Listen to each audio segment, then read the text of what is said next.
Broken Betrothal.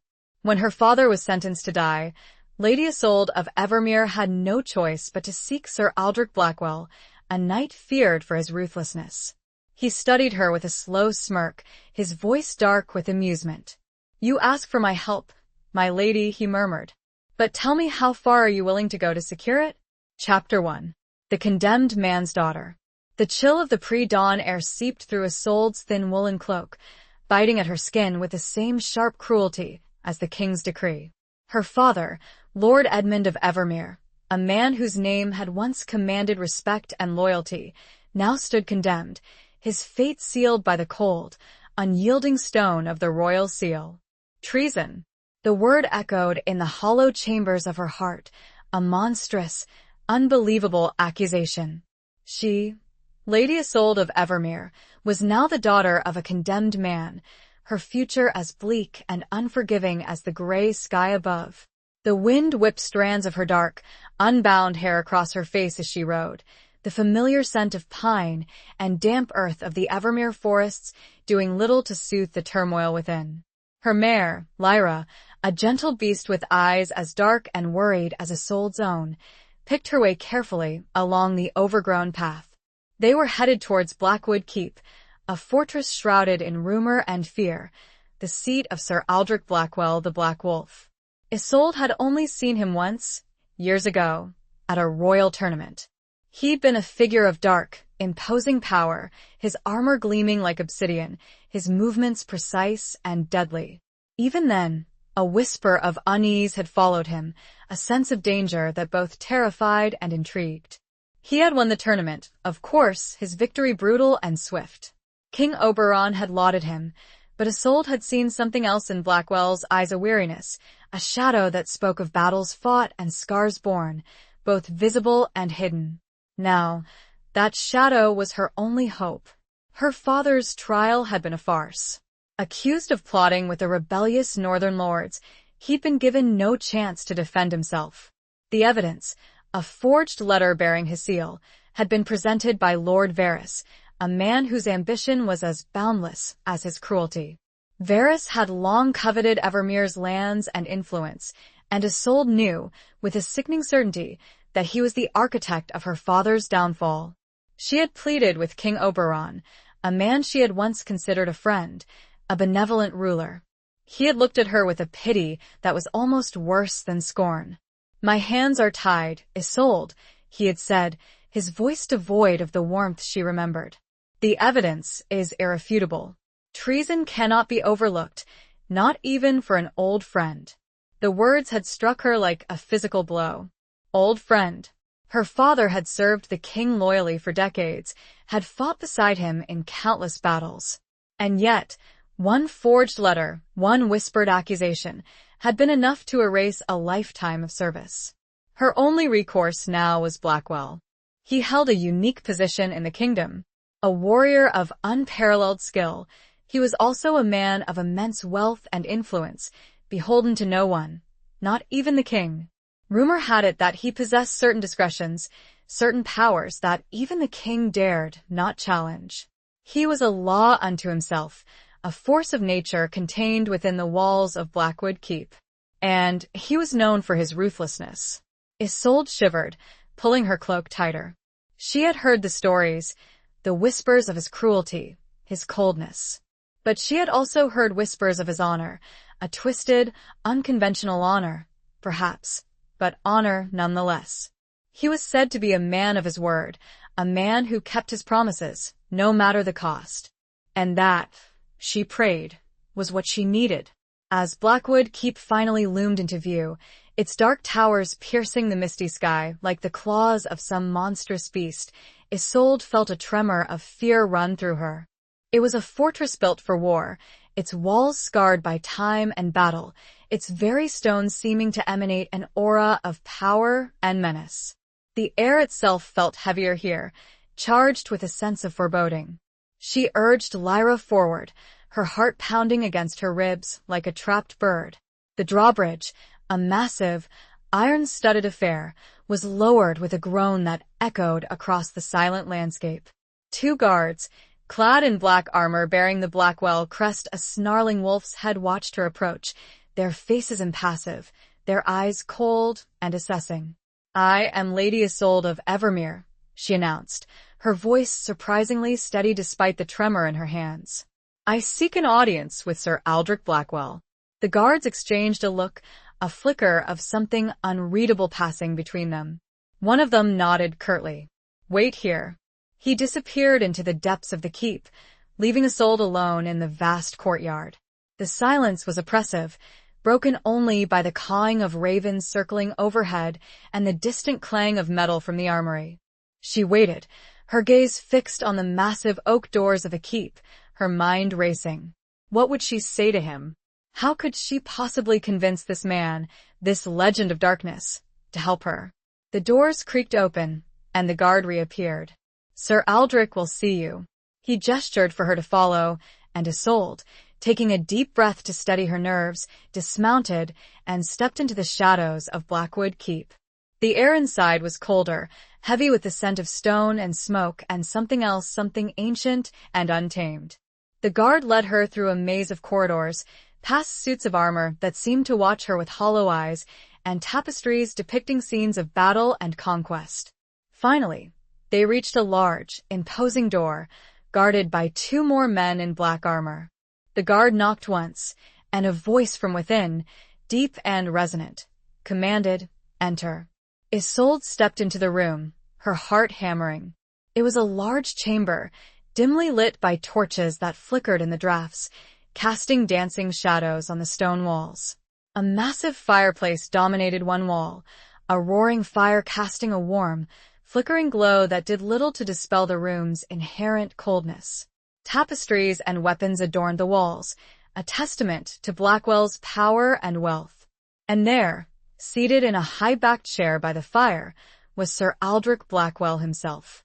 He was even more imposing than she remembered. Taller than most men, with broad shoulders and a powerful build, he exuded an aura of raw strength and controlled violence. His face was hard, angular, with a sharp jawline and a mouth that seemed more accustomed to issuing commands than offering smiles. His eyes, the color of storm clouds, were fixed on her, sharp and penetrating, seeming to see straight through her carefully constructed facade of composure. He wore black, of course, a simple tunic and breeches of the finest wool, but even in this plain attire, he radiated power.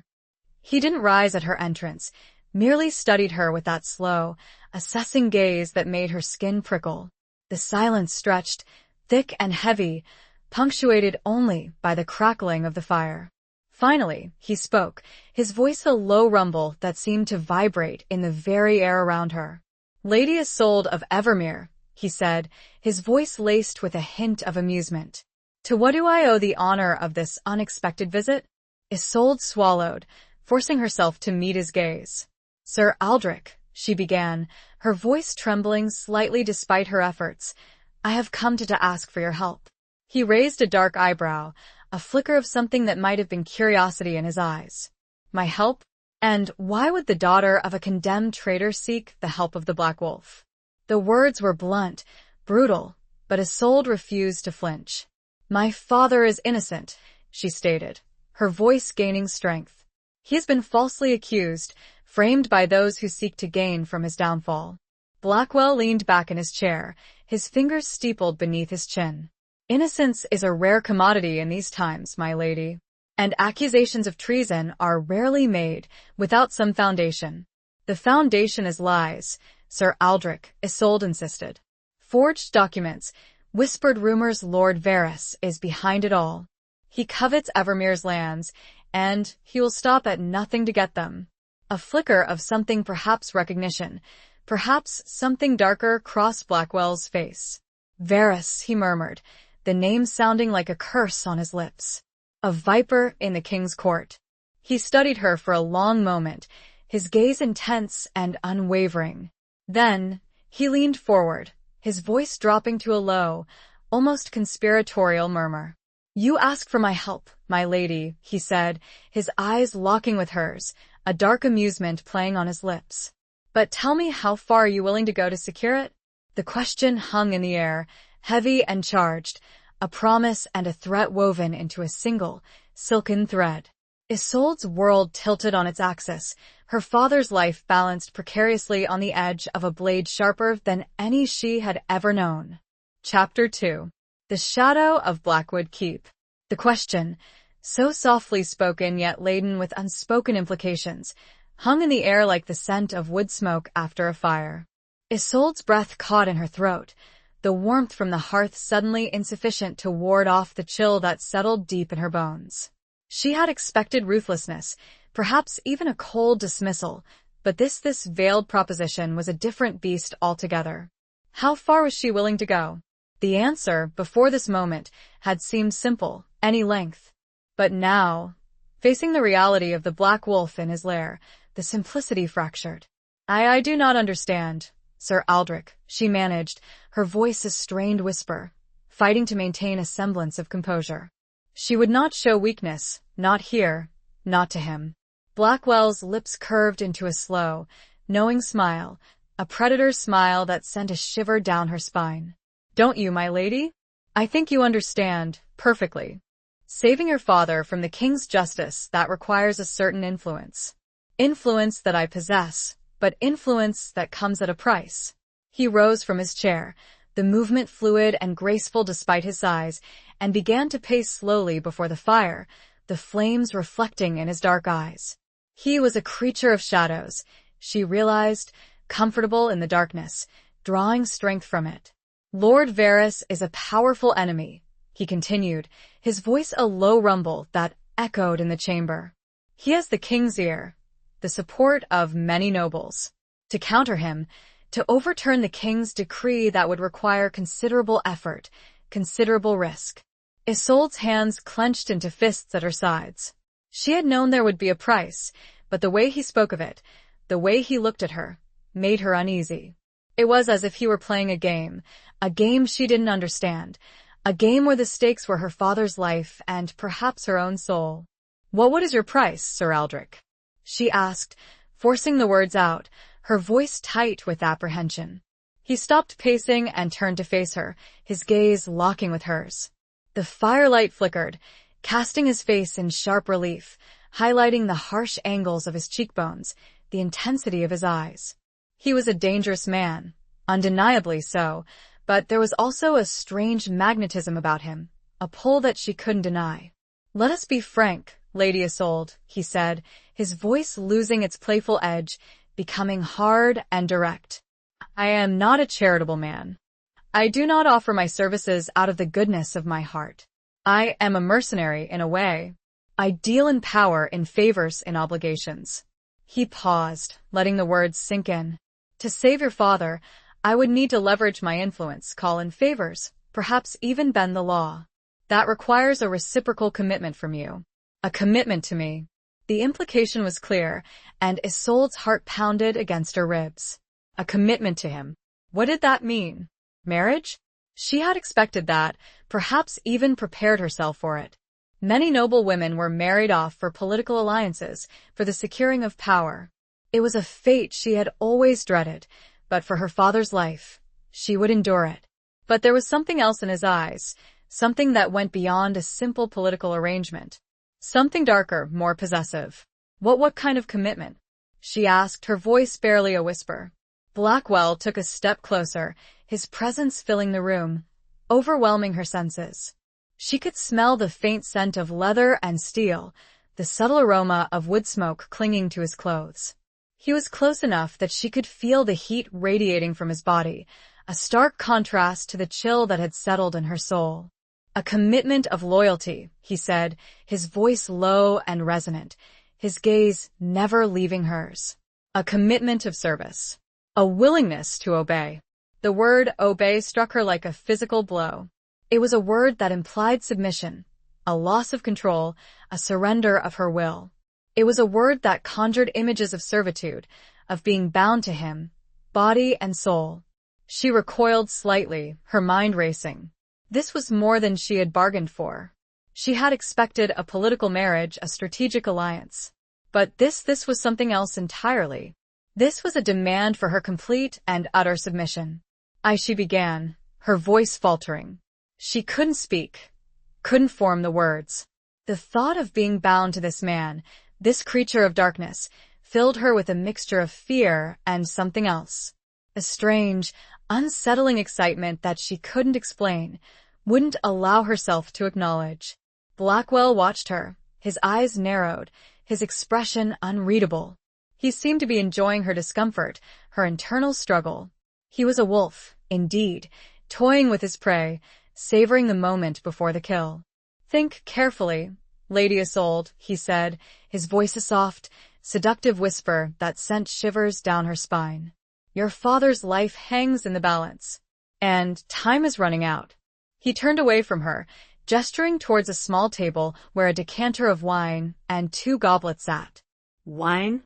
he offered, his voice regaining its casual tone, as if the momentous decision before her was nothing more than a minor inconvenience. Isolde stared at him, her mind reeling. She was trapped, caught in a web of his making. She had come seeking his help, and he had offered it, but at a price that was far steeper than she had ever imagined. She was being asked to sacrifice not just her freedom, but her very self. She looked towards the fire, the flames dancing and swirling, mirroring the turmoil within her. Her father's face flashed before her eyes, his kind smile, his gentle eyes filled with love and pride. He had always protected her, shielded her from the harsh realities of the world. And now, it was her turn to protect him. But at what cost? The silence stretched, broken only by the crackling of the fire and the pounding of her own heart. She had to make a decision, and she had to make it quickly. Her father's life depended on it. She closed her eyes, took a deep breath, and forced herself to speak, her voice trembling but resolute. What would be required of me?" The words were barely a whisper, but they were enough. She had crossed a line, stepped into the shadow of Blackwood Keep, and there was no turning back. The Black Wolf had her now, and she could only pray that she would survive the bargain she was about to make. Chapter 3. A pact sealed in darkness. The question, a fragile whisper in the imposing chamber, seemed to hang in the air, a tangible thing between them. Blackwell turned back from the offered wine, a slow, deliberate movement, his storm cloud eyes fixing on Isolde with an intensity that made her breath catch. The amusement had vanished, replaced by a cold, hard assessment. He was no longer playing the game, had become deadly serious. "What would be required of you?" he repeated, his voice a low murmur that seemed to resonate deep within her chest. He began to pace again, a slow, predatory circuit of the room, the firelight casting his elongated shadow on the tapestry-laden walls. "Let us not speak in riddles, Lady Isolde. I require complete control." The words, stark and unyielding, struck her like a physical blow. Complete control. It was a concept that defied the very core of her being. She had always been independent, strong-willed, even rebellious at times. The thought of surrendering her will, of becoming a mere puppet in his hands, was abhorrent. And yet, there was her father, his life hanging in the balance. Control over what? She managed, her voice strained, fighting to maintain a semblance of composure, though her insides were churning. He stopped pacing and faced her, his gaze unwavering. "Over everything," he said simply. "Your actions, your decisions, your future." He paused, letting the weight of his words sink in. "You would reside here, at Blackwood Keep. You would obey my commands, without question, without hesitation. You would be mine, in every sense of the word." Isolde's mind reeled. This was worse than she had imagined. This was not a marriage of convenience, a political alliance.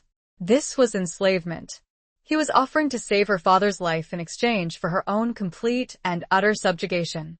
And if I refuse?" she asked, the words barely a whisper, though she already knew the answer. Blackwell's lips curved into a cold smile, devoid of any warmth or humor. "Then your father will face the executioner's axe. The choice, my lady, is yours. The choice." It was a cruel mockery of a choice, a forced decision between 2 unbearable options. Save her father and lose herself, or retain her freedom and condemn him to death. The weight of it pressed down on her, crushing her spirit. She looked around the chamber, at the tapestries depicting scenes of battle and conquest, at the weapons adorning the walls, at the cold, unyielding stone. This was his domain, his world, a world of power and control, a world where she would be nothing more than a prisoner. But then, she thought of her father, of his gentle smile, his unwavering love. She thought of the injustice of his imprisonment, the cruelty of Lord Varys's ambition. She could not let him die. She would not. And how long? She asked, her voice trembling, fighting back the tears that threatened to spill. How long would this arrangement last? Blackwell's gaze softened slightly, a flicker of something that might have been respect in his eyes. He saw her resolve, her willingness to sacrifice everything for her father. It was a quality he admired, even as he sought to exploit it. Until your father is cleared of all charges and restored to his lands and titles, he said. Until Lord Varys is brought to justice. Until I am satisfied. The last phrase sent a shiver down her spine. Satisfied. It was a vague, open-ended term, a loophole that he could use to keep her bound to him indefinitely. And what guarantee do I have? She asked, her voice gaining a flicker of defiance. That you will uphold your end of the bargain? Blackwell stepped closer, his presence dominating the room. He reached out and gently cupped her chin, his touch surprisingly gentle, yet possessive. His thumb traced the line of her jaw, sending a shiver of both fear and a strange, unwanted thrill through her. You have my word, he said, his voice low and resonant, his eyes locking with hers. And the word of the Black Wolf is unbreakable. He held her gaze, and for a moment, Isolde saw something beyond the ruthlessness, beyond the darkness. She saw a flicker of loneliness, perhaps. A hint of vulnerability that he kept carefully hidden. It was a fleeting glimpse, a crack in his armor, but it was enough to give her a sliver of hope. Perhaps, just perhaps, there was more to this man than met the eye. Perhaps, beneath the cold exterior, there was a heart that could still be touched. She had no choice. She had to trust him. Her father's life depended on it. She took a deep breath, steeling herself for the words she was about to speak, words that would bind her to him, body and soul. I accept, she said, her voice clear and unwavering, though her heart was breaking. I accept your terms. A flicker of satisfaction crossed Blackwell's face, a subtle tightening of his jaw. He released her chin, the warmth of his touch lingering on her skin. Wise choice, Lady Isolde, he said, his voice regaining its formal tone. You will not regret it. He turned towards a table and poured 2 goblets of wine, the liquid a deep, rich ruby red, like blood. He offered one to her, and she took it, her hand trembling slightly. To our agreement, he said, raising his goblet. Isolde met his gaze, her own eyes filled with a mixture of fear, resignation, and a flicker of defiance. She raised her goblet, the cold metal a stark contrast to the warmth of the wine within. To my father's freedom, she countered, her voice firm. They drank, the wine burning a path down her throat, sealing the pact, binding them together in a web of darkness and obligation. As the liquid settled in her stomach, a chilling premonition settled over Isolde. She had just traded her freedom for her father's life, stepping willingly into the cage of the Black Wolf. The doors had closed, the darkness had embraced her, and there was no escape. Only time would tell if she had made the right choice, or if she had condemned herself to a fate worse than death. A raven croaked outside, the sound echoing in the sudden, oppressive silence, a mournful cry that seemed to lament the loss of her freedom, the beginning of her captivity. Chapter 4. Whispers of the Court. The journey back to Evermere felt surreal. Isolde moved like a ghost through the familiar landscape, the rolling hills and verdant forests now seeming alien, viewed through the lens of her new, terrifying reality. The pact she had made with Blackwell hung over her like a shroud, a constant, chilling reminder of the price of her father's life. Lyra, sensing her mistress's distress, moved with a subdued gait, her usual spiritedness dampened. Isolde had sent a message ahead, carried by a swift rider, informing her household of her impending return and, vaguely, of a development in her father's case. She hadn't dared to reveal the truth, not yet.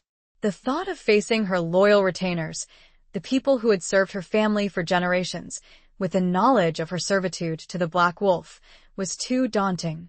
As she approached the gates of Evermere Castle, a wave of emotion washed over her, a bittersweet mixture of relief and dread.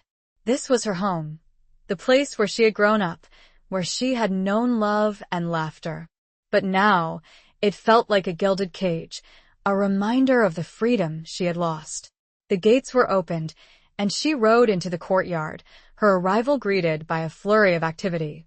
Servants rushed to attend to Lyra, stable boys hurried forward, and the familiar faces of her household staff appeared, their expressions a mixture of concern and curiosity. Leading them was Alara, her elderly nursemaid, a woman who had been a second mother to Isolde since her own mother's death many years ago. Alara's face, etched with wrinkles of time and worry, softened with relief as she saw Isolde, but the relief was quickly replaced by a deeper concern as she took in her lady's pale face and haunted eyes. "My lady," Alara said, her voice trembling slightly, "you are well? What news of your father?" Isolde forced a smile, a weak, brittle thing that didn't reach her eyes. He will be released," she said, choosing her words carefully. "I have secured his freedom." A collective sigh of relief swept through the courtyard, but Alara, ever perceptive, remained unconvinced. She studied Isolde with her sharp, knowing eyes, seeing the shadows that lurked beneath the surface. "And at what cost, my lady?" she asked softly, her voice filled with a knowing sadness. Isolde couldn't meet her gaze. She couldn't bring herself to speak the truth, not yet. I will explain everything later, Alara," she said, her voice strained. "For now, please prepare my chambers. I am weary from the journey." She dismounted, her legs stiff and aching, and allowed Alara to lead her into the castle. The familiar sights and sounds of her home, the scent of beeswax and herbs, the warmth of the hearth fires, should have been comforting, but they only served to amplify her sense of loss, her feeling of being an outsider in her own home. She retreated to her chambers, a large, airy room overlooking the gardens, a room that had always been her sanctuary. But now, it felt like a prison, a reminder of the life she had left behind. She dismissed her servants, wanting to be alone with her thoughts, her fears. She sat by the window, gazing out at the familiar landscape, her mind racing. How would she explain her situation to her household? How would she face the whispers, the rumors that were sure to spread? The Black Wolf was a figure of fear and speculation, and her association with him would undoubtedly cast a shadow over Evermere. And then there was the king. How would he react to Blackwell's intervention? Would he accept it, or would he see it as a challenge to his authority? Isolde knew that she was walking a dangerous path, caught between the power of the king and the ruthlessness of the Black Wolf. As the days passed, Isolde found herself increasingly isolated, trapped within the walls of Evermere, waiting for word from Blackwell. The whispers had already begun, spreading like wildfire through the castle and beyond. The servants spoke in hushed tones, their eyes filled with a mixture of fear and pity. The knights, loyal to her father, were confused and uneasy, unsure of what to make of this strange alliance. Even Alara, her closest confidant, kept a respectful distance, her silence more telling than any words. Isolde knew that she was judging her, questioning her choices, even though she couldn't bring herself to speak the truth. One evening, as Isolde sat alone in the great hall, picking at a meager meal, a messenger arrived from King Oberon. He bore a sealed letter, bearing the royal crest. Isolde's heart pounded as she broke the seal and read the contents. The king's words were formal and curt. He acknowledged Blackwell's intervention, his request for Lord Edmund's release. He stated that, in the interest of maintaining peace and stability in the kingdom, he would comply. But he also demanded that Isolde present herself at court to explain her actions, to answer for her association with the Black Wolf. Isolde crumpled the letter in her hand, her mind reeling. She had expected this, But the reality of it was still daunting. She would have to face the king, the court, the very people who had condemned her father. She would have to defend her actions, justify her alliance with a man who was both feared and reviled. And she would have to do it alone. She knew that Blackwell would not be there to support her, to defend her. He had made his position clear. He had secured her father's release, but she was now his. She was bound to him, obligated to obey his commands, to serve his interests. She rose from the table, her appetite gone, her mind racing. She had to prepare, to gather her strength, to face the storm that was about to break.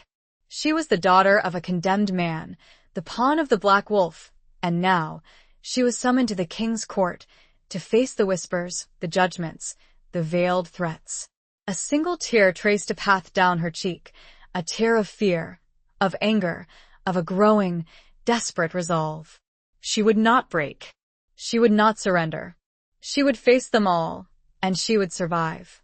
The wind howled outside, mimicking the tempest brewing within her heart, a prelude to the coming confrontation.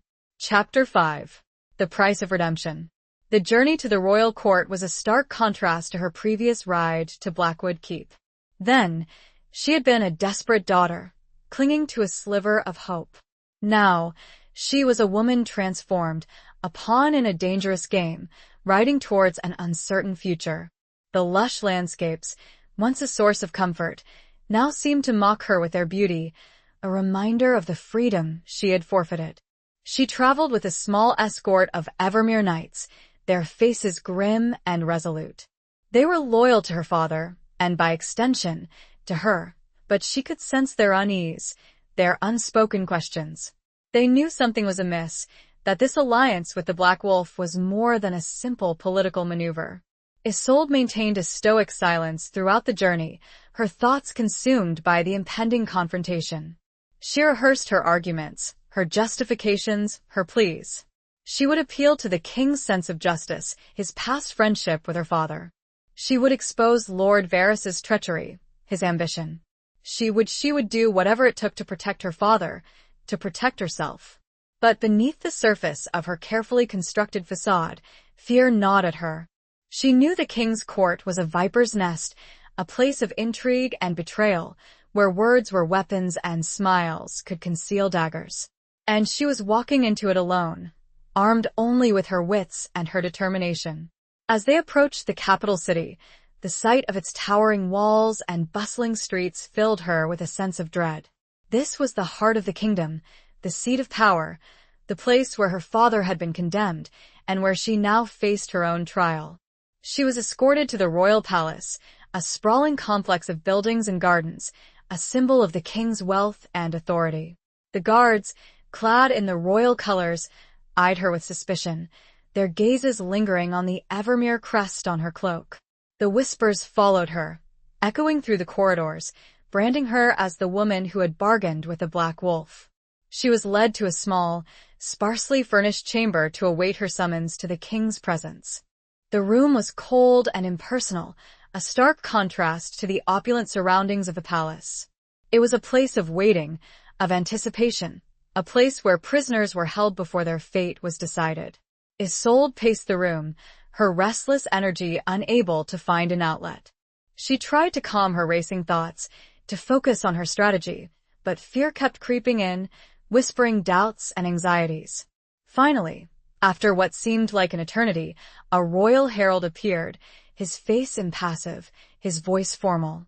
"Lady Isolde of Evermere," he announced, "the king will see you now."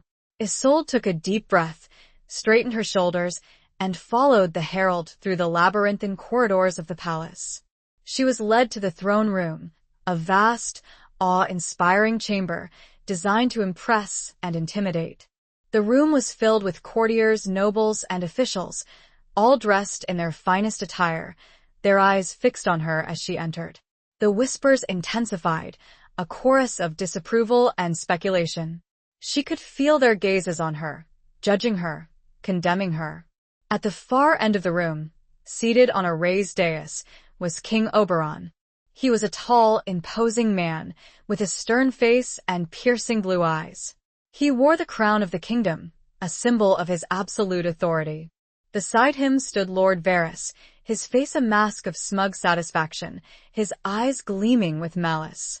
Isolde walked towards the throne, her head held high, her steps measured. She refused to show fear, to let them see her weakness. She was the daughter of Lord Edmund of Evermere, and she would not be cowed. As she reached the foot of the dais, she knelt before the king, her gaze lowered in a gesture of respect, but her spirit remained unbroken. "Your Majesty," she said, her voice clear and steady, though her heart was pounding. King Oberon looked down at her, his expression unreadable. The silence stretched, thick and heavy, punctuated only by the rustling of silks and the hushed whispers of the courtiers. "Lady Isolde," he finally said, his voice cold and formal. "You have been summoned here to explain your actions, to answer for your alliance with Sir Aldrich Blackwell." Isolde raised her gaze, meeting his eyes directly. "Your Majesty," she began, "I acted out of necessity, out of desperation. My father, Lord Edmund, was falsely accused of treason, framed by those who sought to gain from his downfall." She gestured towards Lord Varys, her voice filled with controlled anger. Lord Varys, driven by his insatiable ambition, fabricated evidence, manipulated witnesses, and poisoned your mind against my father. Varys stepped forward, his face flushed with anger. "Lies," he exclaimed. "These are the desperate ravings of a traitor's daughter." King Oberon raised a hand, silencing Varys. He turned his gaze back to Isolde. "And you believe that Sir Aldrich Blackwell was your only recourse?" "He was, Your Majesty," Isolde replied. "He alone possessed the power, the influence, to counter Lord Varys's machinations, to secure my father's release." "And what price did he demand for the service?"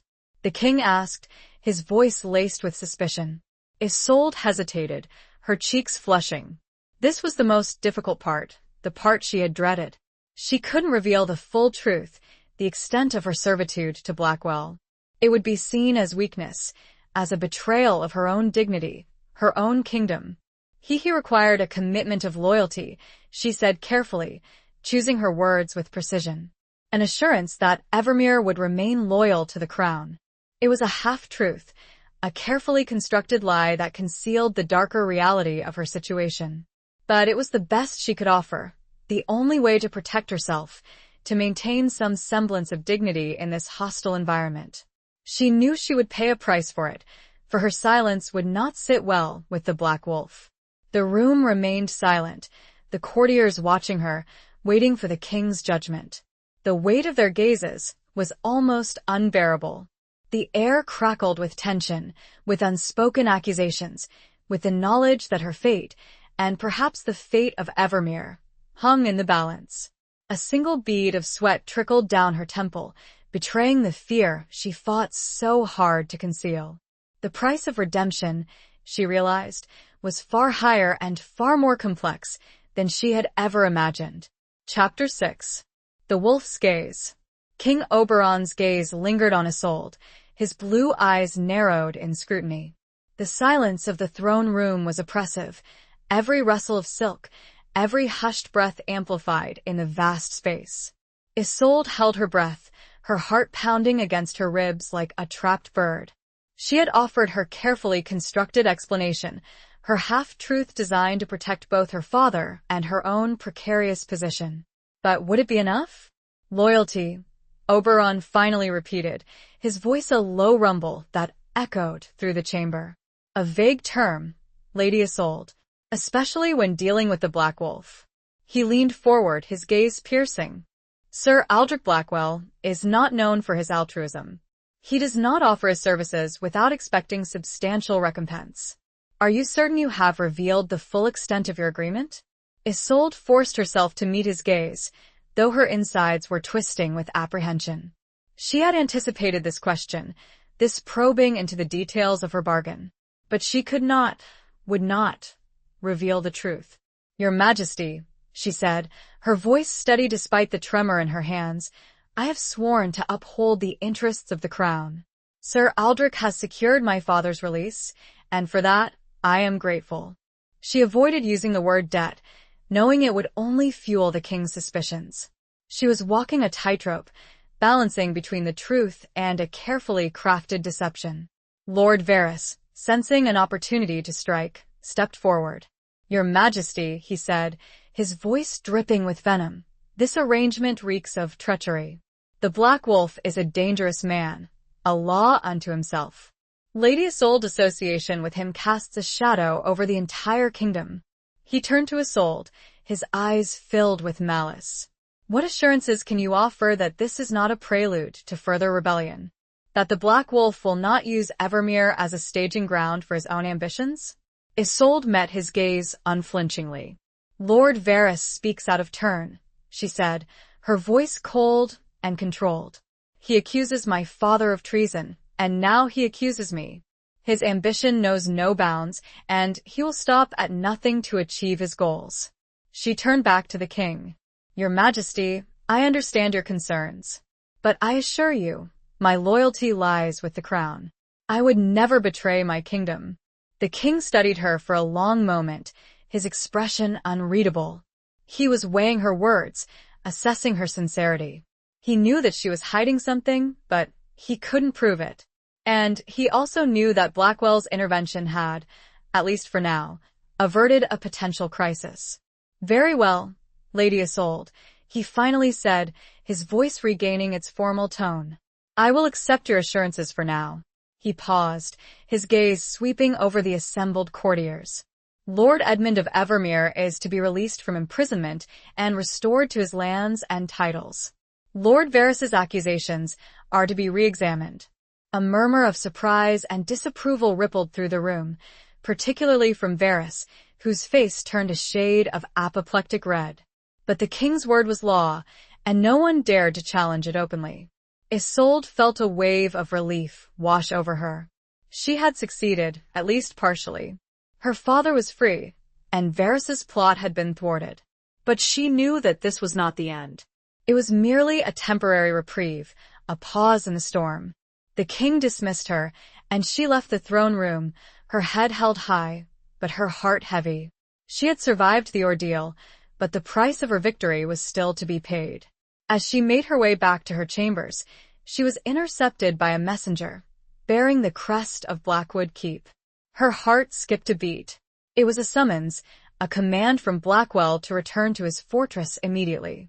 She knew what this meant. He had learned of her performance at court, of her carefully crafted omissions, her half-truths. He was not a man to be trifled with, and she had, in a way, betrayed him. She changed into her riding clothes, her hands trembling. She sent a brief message to her escort, informing them of her departure, and then, without a word to anyone else, she rode out of the capital city, towards Blackwood Keep. The journey was filled with dread. She imagined Blackwell's anger, his displeasure. She had played a dangerous game, and now she was about to face the consequences. As she approached the fortress, its dark towers looming against the twilight sky, she felt a shiver of fear run through her. This was his domain, his world, and she was entering it as a prisoner, a debtor, a woman who had broken her word. The drawbridge was lowered, and she rode into the courtyard, the silence broken only by the sound of her horse's hooves on the cobblestones. She dismounted and was met by a stern-faced guard, who escorted her to Blackwell's chambers. She entered the familiar room, the fire casting dancing shadows on the walls. Blackwell stood by the hearth, his back to her, his figure silhouetted against the flames. He didn't turn, didn't acknowledge her presence. The silence stretched, thick and heavy, filled with unspoken tension. Isolde stood just inside the doorway, her heart pounding, her breath caught in her throat. Finally, he spoke, his voice low and dangerous, devoid of any warmth or amusement. "You lied to the king." It was not a question, but a statement of fact. Isolde swallowed, her mouth dry. I did what I had to do," she managed, her voice barely a whisper. He turned then, his storm cloud eyes fixing on her, their intensity burning into her soul. He was angry. She could see it in the set of his jaw, the tightness of his lips, the cold fire in his gaze. But there was something else there too, something she couldn't quite decipher. A flicker of hurt? You omitted the truth, he corrected, his voice a low growl. You concealed the extent of our agreement. You made me appear weak. He said the word weak, as if tasting poison. Isolde flinched, but she stood her ground. I protected you, she said. Blackwell let out a rough bark of laughter. Protected me? His gaze, holding hers, was more than she could bear. The Black Wolf studied her, a chilling assessment that left her feeling bare, exposed, and utterly at his mercy. Chapter 7. Echoes of a Lost Love. The laughter, harsh and devoid of mirth, echoed in the chamber, bouncing off the stone walls and settling like a shroud around Isolde. She flinched, but she refused to look away, to break the intense gaze that held her captive. Protected me? Blackwell repeated, his voice dripping with sarcasm. He took a step closer, his presence filling the room, overwhelming her senses. You think I need your protection, Lady Isolde? Isolde swallowed, her throat dry. I did what I thought was best, she managed, her voice strained, to reveal the full extent of our agreement. It would have weakened both our positions. The king would have seen it as a threat, as an affront to his authority. And my authority? Blackwell challenged, his voice a low growl. Does that mean nothing to you? It means everything, Isolde admitted, her voice barely a whisper. But I had to consider the consequences. I had to protect my father, my people. He studied her for a long moment, his storm cloud eyes searching, probing. He was trying to understand her, to unravel the complexities of her motives. He was a warrior, accustomed to direct action, to clear-cut battles. But this was a different kind of warfare, a battle of wills, of words, of unspoken emotions. He turned away from her, walking towards the fireplace, his back to her once more. The flames danced and flickered, casting his elongated shadow on the wall. The silence stretched, thick and heavy, punctuated only by the crackling of the fire. You remind me of her, he said finally, his voice softer now, almost wistful. Isolde blinked, surprised by the sudden shift in his tone. Of whom? She asked, her voice hesitant. He didn't answer immediately. He seemed lost in thought, in memory. Then, he turned back to her, his gaze distant, as if he were looking at something far beyond the walls of the chamber. My wife, he said, the words sounding strange, almost foreign on his lips. Alara. Isolde's breath caught in her throat. He had been married? This man, this creature of darkness, had known love? It was a revelation, a glimpse into a hidden part of his past, a past he clearly kept carefully guarded. She died? Isolde asked, her voice soft, filled with a newfound empathy. Blackwell nodded, his jaw tightening. Years ago, during the Northern Wars, she was caught in the crossfire. He didn't elaborate, didn't offer any details. But Isolde could see the pain in his eyes, the raw, unhealed wound that still festered beneath his hardened exterior. It was a pain she understood, a pain she had glimpsed before, during their first encounter. I am sorry, she said, her voice sincere. He looked at her, his gaze softening slightly. She was like you, he said, his voice a low murmur. Strong-willed, defiant, willing to risk everything for those she loved. He paused, his gaze searching hers. She challenged me, questioned me, just as you do. She saw something in me, something beyond the darkness. Isolde felt a strange stirring in her heart, a mixture of sympathy and something else.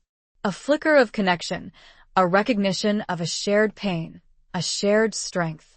She was beginning to understand him, to see beyond the ruthless exterior, to glimpse the man beneath the armor. And you loved her? She asked, her voice barely a whisper. Blackwell's gaze held hers, and for a moment, the mask slipped, revealing the raw vulnerability beneath. He didn't answer with words, but his eyes spoke volumes. The pain, the loss, the lingering love, it was all there, laid bare for her to see. He turned away again, his shoulders slumping slightly, as if the weight of the past was pressing down on him. Love, he said, his voice a low, almost bitter murmur. A dangerous weakness. a vulnerability that can be exploited. Isolde understood. He had loved, and he had lost. And that loss had shaped him, hardened him, made him the man he was today, the Black Wolf, the ruthless warrior, the man who dealt in power and control. She took a step closer to him, her heart aching for the pain she saw in his eyes. But it is also a strength, she said softly, a source of courage, of resilience. He turned to her, his gaze questioning. Is it? He asked, his voice laced with a hint of cynicism. Yes, Isolde insisted, her voice firm. It is what drives us, what gives us purpose. It is what makes us human. He studied her for a long moment, his expression unreadable. He was considering her words, weighing them against his own experience, his own beliefs. The silence stretched, but it was no longer a tense, hostile silence. It was a silence of shared understanding, of a connection forged in the crucible of pain and loss. A shared understanding that, though unspoken, was a tangible thread beginning to weave its way between them. The echoes of a lost love had created a space, a fragile bridge, between the captive and her captor. A single log shifted in the hearth, sending a shower of sparks into the air, illuminating the shared vulnerability that, for a fleeting moment, had stripped them both bare. Chapter 8. The Tournament of Shadows. The fragile truce, born from shared grief and a flicker of understanding, hung precariously in the air of Blackwood Keep. Isolde found herself in a strange limbo, no longer entirely a prisoner, yet not truly free. Blackwell, though still distant and commanding, treated her with a grudging respect, a subtle softening that she couldn't quite explain. He had not punished her for her deception at court, a fact that both relieved and puzzled her.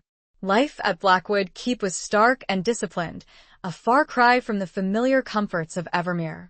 The days were filled with the clang of steel, the shouts of training knights, the constant reminders of Blackwell's martial power. Isolde, though given the freedom of the keep, felt the weight of his gaze, the constant awareness of her position, her obligation. She spent her days exploring the fortress, familiarizing herself with its layout, its inhabitants. She observed the knights, their training, their fierce loyalty to Blackwell. She learned of their battles, their victories, their losses. She began to understand the code they lived by, the harsh realities of their world. She also spent time in the keep's library, a surprisingly well-stocked collection of scrolls and tomes, a testament to Blackwell's hidden intellectual side. She immersed herself in history, in philosophy, in the stories of past heroes and villains. It was a way to escape, to lose herself in the pages, to forget, for a while, her own predicament. One evening, as she sat reading in the library, Blackwell entered, his presence filling the room, as always. He observed her for a moment, his expression unreadable, before speaking. "The king has announced a tournament," he said, his voice devoid of any emotion. "To celebrate the restoration of peace." He said that with a touch of derision. Isolde looked up, surprised. A tournament? It was a tradition, a display of skill and chivalry, a chance for knights to prove their worth. But it was also a social event, a gathering of nobles, a place of intrigue and political maneuvering. "And will you be participating?" she asked, her voice hesitant. Blackwell's lips curved into a slight smile, a rare sight that sent a shiver down her spine. "Of course," he said. "It is expected. The Black Wolf must make an appearance." "And will I be attending?"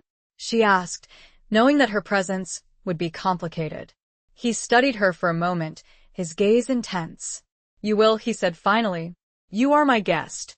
It is fitting that you be seen at my side." The words sent a strange mixture of apprehension and excitement through her. To be seen at his side, it was a public acknowledgement of her position, her connection to him. It would undoubtedly fuel the rumors, the speculation, but it also offered a strange sense of belonging. The days leading up to the tournament were filled with preparations. Blackwell oversaw the training of his knights, honing their skills, preparing them for the competition. Isolde watched them, fascinated by their dedication, their prowess. She also spent time choosing her attire, selecting a gown that would be both elegant and appropriate for the occasion. She wanted to make an impression, to represent both Evermere and, in a way, Blackwood Keep, with dignity and grace. The tournament grounds were a spectacle of color and pageantry. Banners bearing the crests of various noble houses fluttered in the breeze, tents and pavilions dotted the landscape, and crowds of people gathered to witness the event. The air was filled with excitement, with anticipation, with the sounds of music and laughter. Isolde, dressed in a gown of deep blue velvet, embroidered with silver thread, felt a knot of anxiety tighten in her stomach as she arrived at the tournament grounds with Blackwell. He was clad in his black armor, his wolf's head crest gleaming in the sunlight, a figure of imposing power and authority. They were greeted with a mixture of awe, fear, and curiosity. The whispers followed them, a constant murmur that acknowledged their presence, their unusual alliance. Isolde held her head high, her gaze steady, refusing to show any sign of weakness or apprehension. They took their seats in the royal box, alongside King Oberon and other high-ranking nobles. Isolde found herself seated next to Lord Varys, whose eyes smoldered with resentment and hatred. She ignored him, focusing her attention on the events unfolding in the arena below. The tournament began with a series of jests, knights charging at each other with lances, the impact of their collisions echoing through the grounds. Blackwell's knights performed admirably, their skill and training evident in their victories. Blackwell himself participated in the melee, a chaotic, free-for-all battle where knights fought with swords and axes. He was a force of nature, his movements precise and deadly, his black armor a blur of motion. He moved with a brutal grace, unseating opponents with ease, his every strike precise and devastating. He was the Black Wolf, indeed, a predator unleashed in his element. Isolde watched him, her heart pounding with a mixture of fear and admiration. She had never seen such raw power, such controlled violence. It was terrifying, yet also strangely captivating. As the day wore on, Isolde found herself drawn into the spectacle, the excitement of the competition. She cheered for Blackwell's knights, her voice joining the roar of the crowd. She even exchanged a few words with King Oberon, a cautious, guarded conversation that acknowledged her presence, her role in the events that had unfolded. But beneath the surface of the festivities, tension simmered. The whispers continued, the glances exchanged, the subtle jabs and veiled threats. The tournament was a microcosm of the kingdom, a place where alliances were forged and broken, where rivalries were played out, where the seeds of future conflicts were sown. And as Isolde took it all in, she began to sense an undercurrent, a hidden game being played beneath the cheers and accolades. A sense that a new storm was gathering, subtly, quietly, in the shadows of the revelry. Chapter 9. Beneath a Treacherous Sky. The tournament, a dazzling display of chivalry and skill, masked a deeper, more insidious game. Isolde, seated beside Blackwell in the royal box, felt the undercurrents of tension, the unspoken rivalries that simmered beneath the surface of the festivities. The cheers of the crowd, the clash of steel, the vibrant colors of the banners all served as a distraction from the political machinations that were unfolding in the shadows. Lord Varys, seated on her other side, made no attempt to conceal his animosity. His glares were daggers, his silence a venomous threat. Isolde ignored him, outwardly focusing on the events in the arena, but her mind raced, analyzing the interactions between the nobles, the subtle cues and coded conversations. She noticed the way King Oberon favored certain lords, the way he dismissed others. She observed the alliances being forged, the rivalries being stoked. She saw the ambition in some eyes, the fear in others. The tournament was a chessboard, and the nobles were the pieces, being moved and manipulated by unseen hands. Blackwell, despite his participation in the melee and his victories, seemed detached from the political maneuvering. He was a warrior, more comfortable on the battlefield than in the court. But Isolde knew that he was not oblivious to the undercurrents. He saw everything, understood everything, but he chose to remain aloof, a silent observer. As the day drew to a close, and the final jests were concluded, a storm gathered overhead. mirroring the brewing tensions within the tournament grounds. The sky turned a menacing shade of gray. The wind picked up, whipping the banners and scattering dust and debris. King Oberon, sensing the change in the weather, announced the end of the day's events, and the crowd began to disperse, seeking shelter from the impending storm. Isolde and Blackwell rose to leave, but as they made their way towards their waiting escort, they were approached by a group of nobles, led by Lord Elmsworth, a powerful and influential figure in the kingdom. Elmsworth was a man of ambition, known for his cunning and his ruthlessness.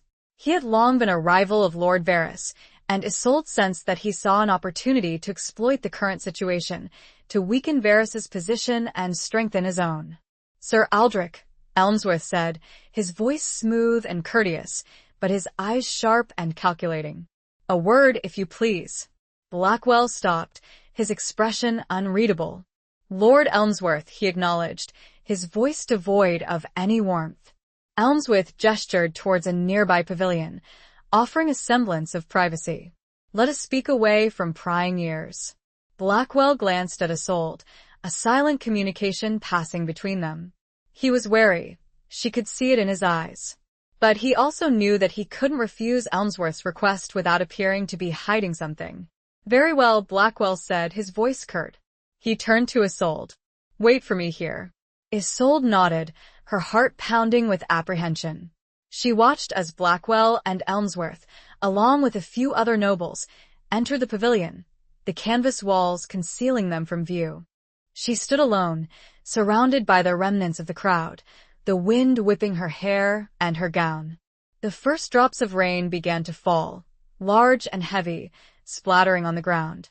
The sky was a canvas of churning gray, the storm mirroring the turmoil within her. She waited, her mind racing. What were they discussing? What plot was being hatched? She knew that Elmsworth was a dangerous man, a master of manipulation. And she feared that Blackwell, despite his strength and his cunning, might be drawn into a web of intrigue that could have dire consequences.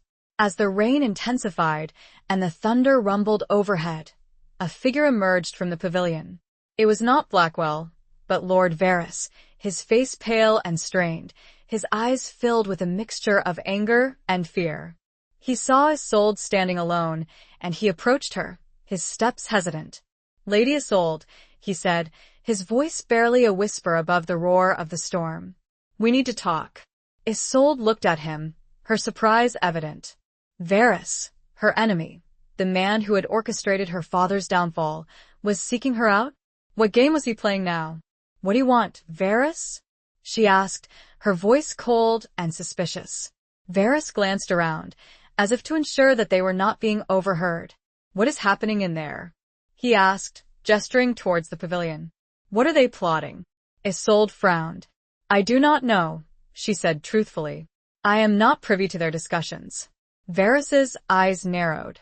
"You are Blackwell's guest," he said, the words sounding like an accusation. "You must know something." "I know nothing," Isolde insisted. "And even if I did, I would not share it with you." Varys's face contorted with frustration. "This concerns the safety of the kingdom," he said, his voice rising.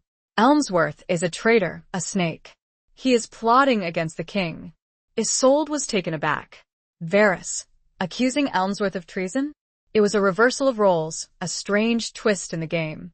Was he telling the truth? Or was this another one of his deceptions? Before she could respond, Blackwell emerged from the pavilion, his face grim, his eyes dark with anger. He saw Varys standing with Isolde, and his expression hardened. "Varys," he said, his voice a low growl. "What are you doing here?" The rain was coming down steadily now. Varys turned. "I was just leaving," he spat, his eyes filled with a fear he could not quite mask. He hurried off.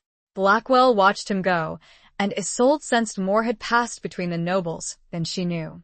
A treacherous sky was indeed an apt description, Isolde thought, as the thunder rolled, closer now, and the wind carried the scent of a storm far more dangerous than the one raging above them. Chapter 10. The Serpent's Kiss. Blackwell's gaze, dark and stormy as the weather, lingered on Varys's retreating figure before shifting to Isolde. The rain plastered his black hair to his forehead, and droplets clung to the harsh lines of his face, making him appear even more formidable than usual. The air crackled with unspoken tension, mirroring the electrical charge of the storm. "What did he want?" Blackwell asked, his voice a low rumble that barely carried over the wind and rain. Isolde hesitated, unsure how much to reveal. Varys's words, his accusation against Elmsworth, had unsettled her. But she also knew that Blackwell had no love for Varys, and she didn't want to further complicate an already volatile situation. He was asking about your meeting with Elmsworth," she said carefully. He seemed concerned. Blackwell's lips curved into a cynical smile. Concerned? Varys is never concerned about anything but his own ambition. He was likely trying to glean information to see which way the wind was blowing. He took a step closer, his presence overwhelming in the confined space between the dwindling crowds and the sheltering pavilions. "And what did you tell him?" "I told him nothing," Isolde said, meeting his gaze directly. "I said I was not privy to your discussions." Blackwell studied her for a moment, his eyes searching, probing. He was assessing her truthfulness, her loyalty. He was a man who trusted few, and Isolde knew that she was still walking a precarious line, balancing between her obligation to him and her own sense of right and wrong. "Good," he said finally, his voice softening slightly. "Varys is a serpent. Do not trust anything he says." He turned away, gesturing towards their waiting escort. "Let us go. This storm is getting worse." They made their way back to Blackwood Keep, the rain lashing against them, the wind howling like a banshee. The journey was silent, both of them lost in their own thoughts, their own concerns. As they reached the fortress and the shelter of its walls, Isolde couldn't shake the feeling of unease that had settled over her. Varys's words, his accusation against Elmsworth, kept replaying in her mind. Was it possible? Could Elmsworth be plotting against the king? She knew that the court was a breeding ground for intrigue, that alliances shifted like sand, that loyalty was a rare and precious commodity. But the thought of open rebellion, of another war, filled her with dread. She also couldn't ignore the fact that Blackwell had been meeting with Elmsworth, that he had been drawn into this web of conspiracy. What was his role in all of this? Was he a participant, or merely an observer? As the days passed, Isolde tried to decipher the truth, to piece together the puzzle.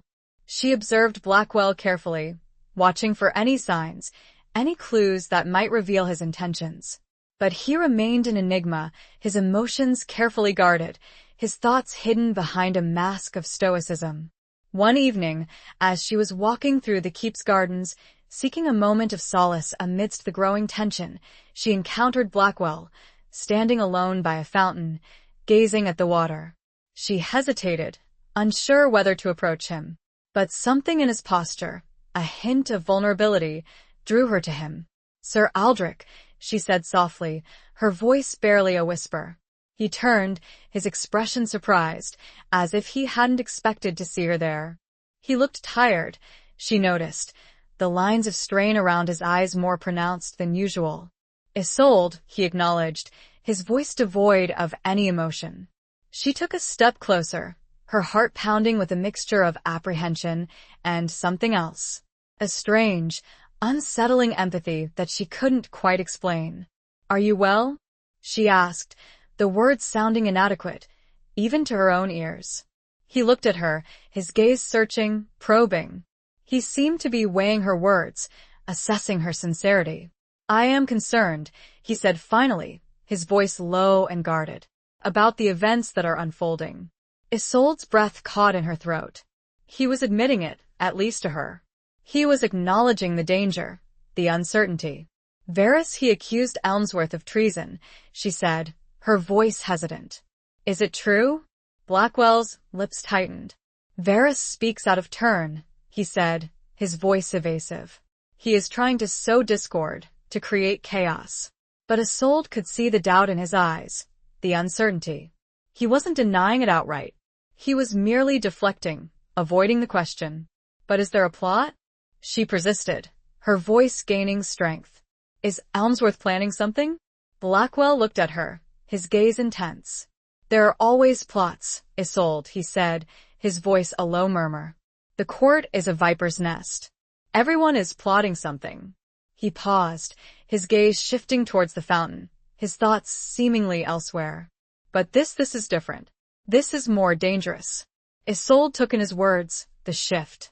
She had to know. What did Elmsworth want? His gaze snapped back to hers, hard, assessing if she could bear the weight of what he was holding. Then, with the faintest of nods as if to himself, he spoke. He offered me a crown. The words hung in the air, a serpent's kiss. Isolde had suspected, she had feared, but to hear him speak it, to hear the depth of the offer, it brought the coldness of truth to her. Chapter 11. Scars of the Past. The words, stark and shocking, hung in the cool evening air, the gentle splashing of the fountain a stark counterpoint to the turmoil they unleashed within Isolde. A crown. The very symbol of power, of authority, of everything King Oberon held dear. Offered to Blackwell, the Black Wolf, the man who was beholden to no one. Isolde's mind reeled. This was treason, open rebellion. Elmsworth was not merely plotting, he was actively seeking to overthrow the king, to install Blackwell as his puppet ruler. And Blackwell, what was his response? He hadn't said, had only revealed the offer, leaving his own intentions shrouded in mystery. And you? She asked, her voice barely a whisper, her heart pounding against her ribs. What did you say? Blackwell turned away from her, his gaze fixed on the dancing water, his profile a mask of conflicting emotions. He was wrestling with the offer. She could see it in the tension of his shoulders, the clenching of his fists. He was a warrior, accustomed to battle, to direct action. But this was a different kind of conflict, a battle for his soul, for his loyalty, for his very identity. I told him I would consider it, he said finally, his voice low and strained, devoid of his usual confidence. Isolde's breath caught in her throat. He hadn't refused. He hadn't dismissed the offer outright. He was considering it. The thought sent a shiver of fear and a strange, unsettling disappointment through her.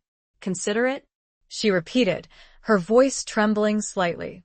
But that is treason. That is a betrayal of everything you stand for.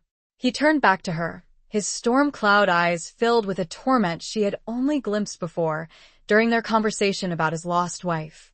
This was a deeper pain, a more profound struggle, a battle that went to the very core of his being. And what do I stand for, Isolde? He asked, his voice a low, almost bitter murmur. Loyalty? Honor? Those are empty words, ideals that are easily broken, easily betrayed. He began to pace, his movements restless, agitated. I have fought for kings, for kingdoms, for causes that meant nothing to me. I have spilled blood, taken lives, seen the horrors of war. And for what? For empty promises, for fleeting glory, for the fleeting gratitude of rulers who would just as easily discard me when I am no longer useful. He stopped pacing and faced her, his gaze intense, searching. Elmsworth offers power, real power, the power to shape my own destiny, to create a kingdom where things are different. Isolde saw the temptation in his eyes, the allure of power, the desire to escape the endless cycle of violence and betrayal. But she also saw the doubt, the fear, the knowledge that this path was fraught with danger, with consequences that could be catastrophic. But at what cost? She asked, her voice firm, challenging him. The cost of innocent lives? The cost of plunging the kingdom into another war? The cost of your soul? He flinched, as if her words had struck a physical blow. He turned away again, his shoulders slumping slightly. My soul, he repeated, his voice a low, almost inaudible whisper. Is there anything left of it to save?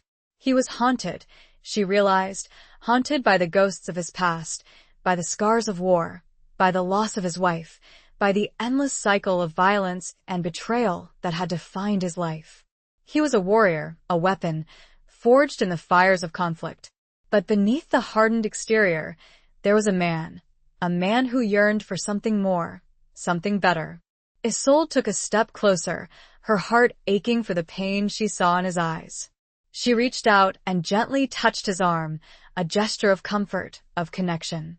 "There is always something left to save, Aldrich," she said softly, using his given name for the first time, a subtle shift in their relationship, a recognition of the man beneath the title.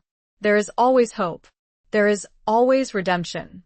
He turned to her, his gaze searching hers. He was looking for something, she realized, some sign of understanding, some flicker of belief in the possibility of a different future.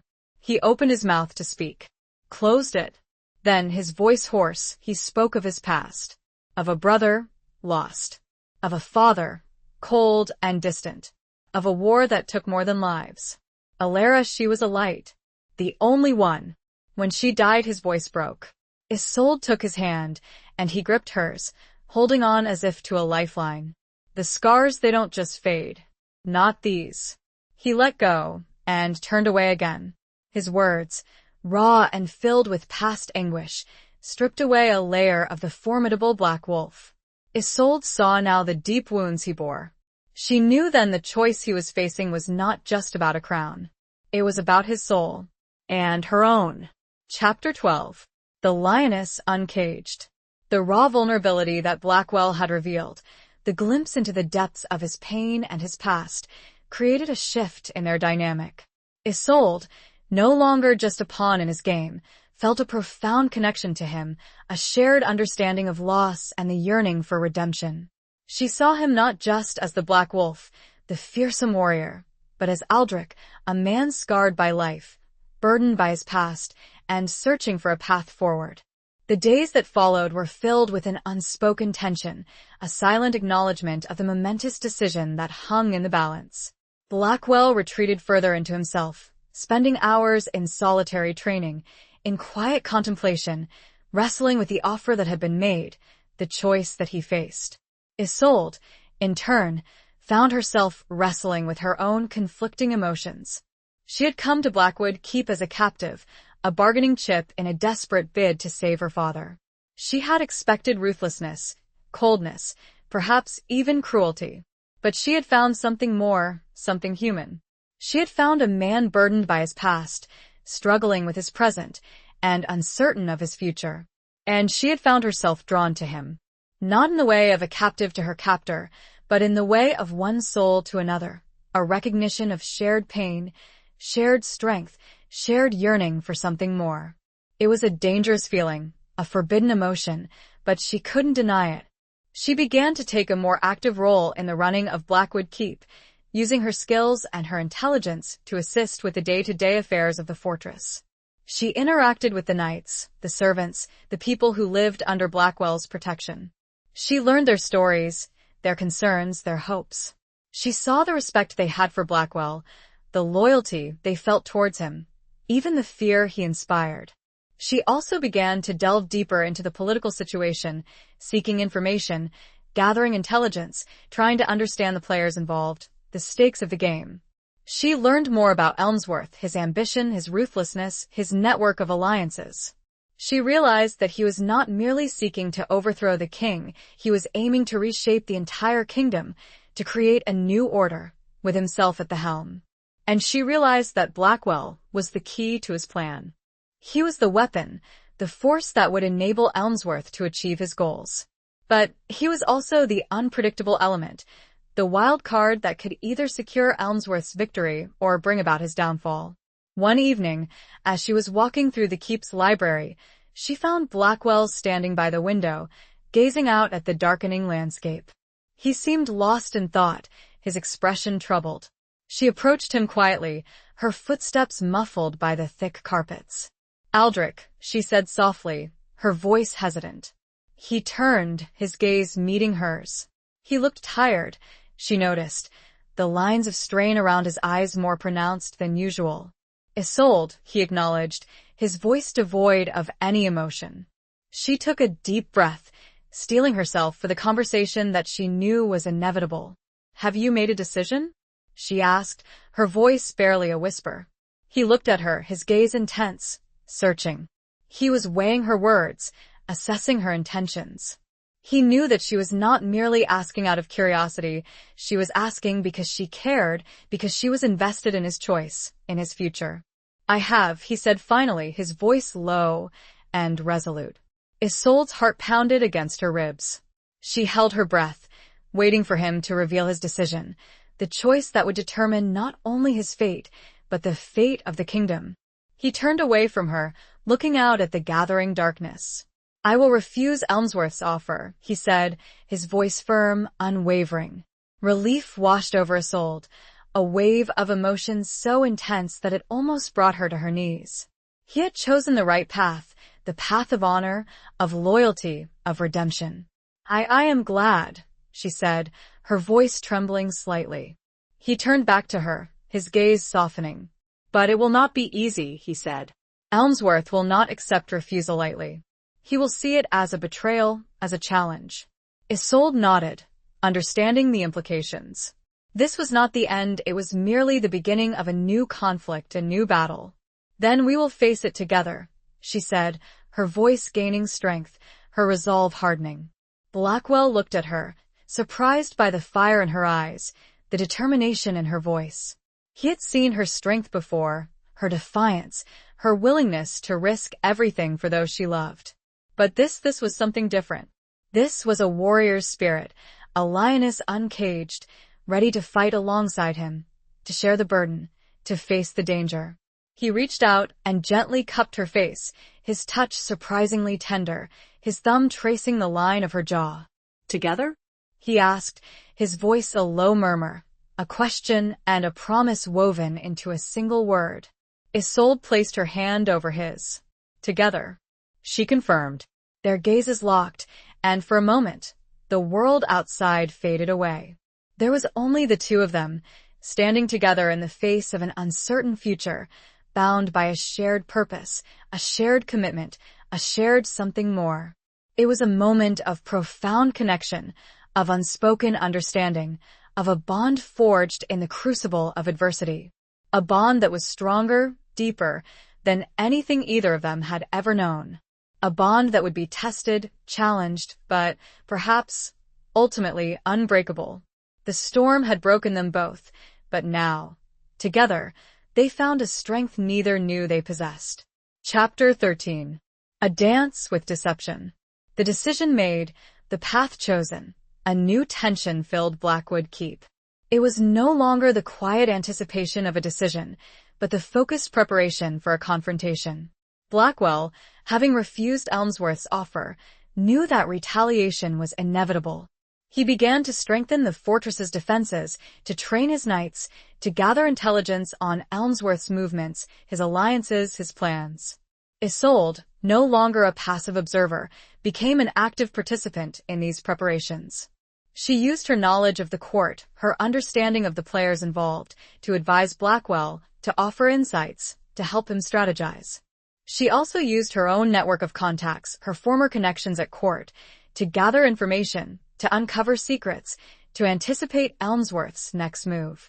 She discovered that Elmsworth had been spreading rumors, whispering accusations, painting Blackwell as a dangerous rebel, a threat to the kingdom.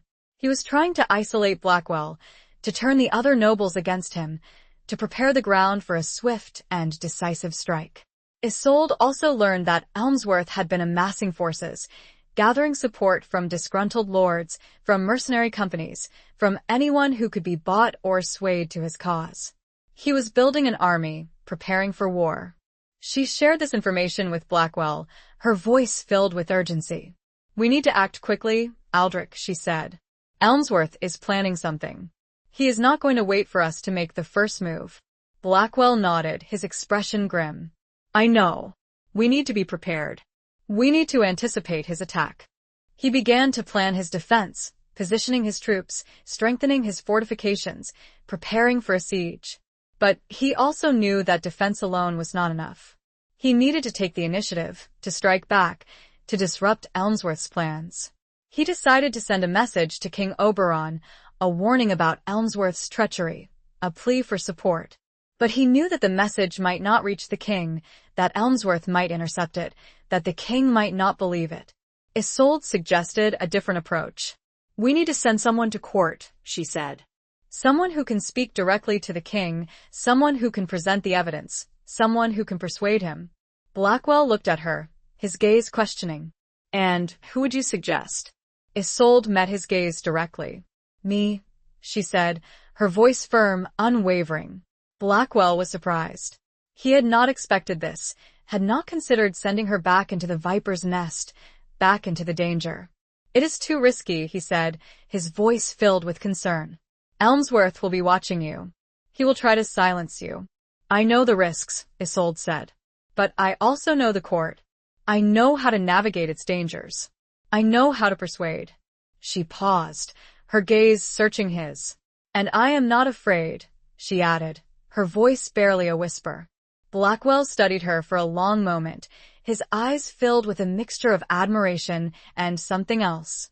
Something deeper, something that spoke of a growing respect, a growing affection, a growing love. He knew that she was right. She was the best person to go, the only person who could possibly succeed. But he also feared for her safety, for her well-being. Very well, he said finally, his voice resigned. But you will not go alone. I will send an escort with you, my most trusted knights. They will protect you. Isolde nodded, grateful for his concern, for his protection. Thank you, Aldrich, she said softly. She began to prepare for her journey, gathering her evidence, planning her strategy, steeling herself for the confrontation that awaited her. She knew that she was walking into a dangerous game, a dance with deception, where one wrong step could mean her death. As she prepared to leave, Blackwell approached her, his expression serious. He handed her a small, intricately carved wooden box. What is this? She asked, her voice curious.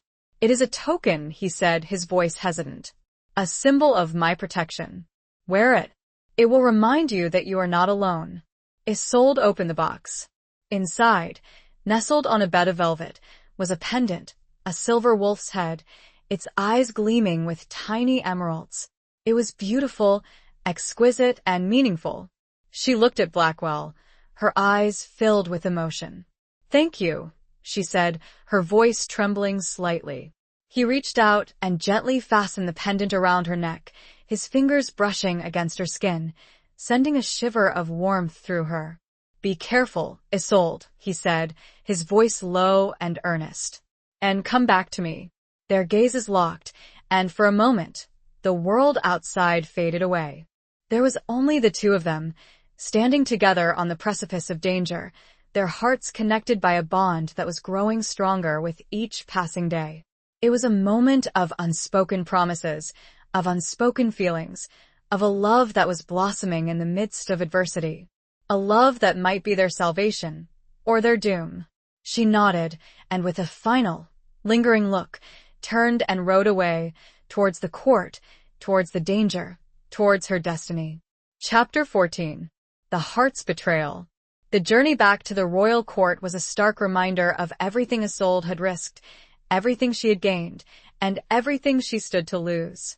The familiar landscape, once a source of comfort, now seemed menacing, filled with hidden dangers, with the ever-present threat of Elmsworth's spies, his assassins. She traveled with Blackwell's escort, a group of his most trusted knights, their faces grim and resolute, their hands never far from their swords.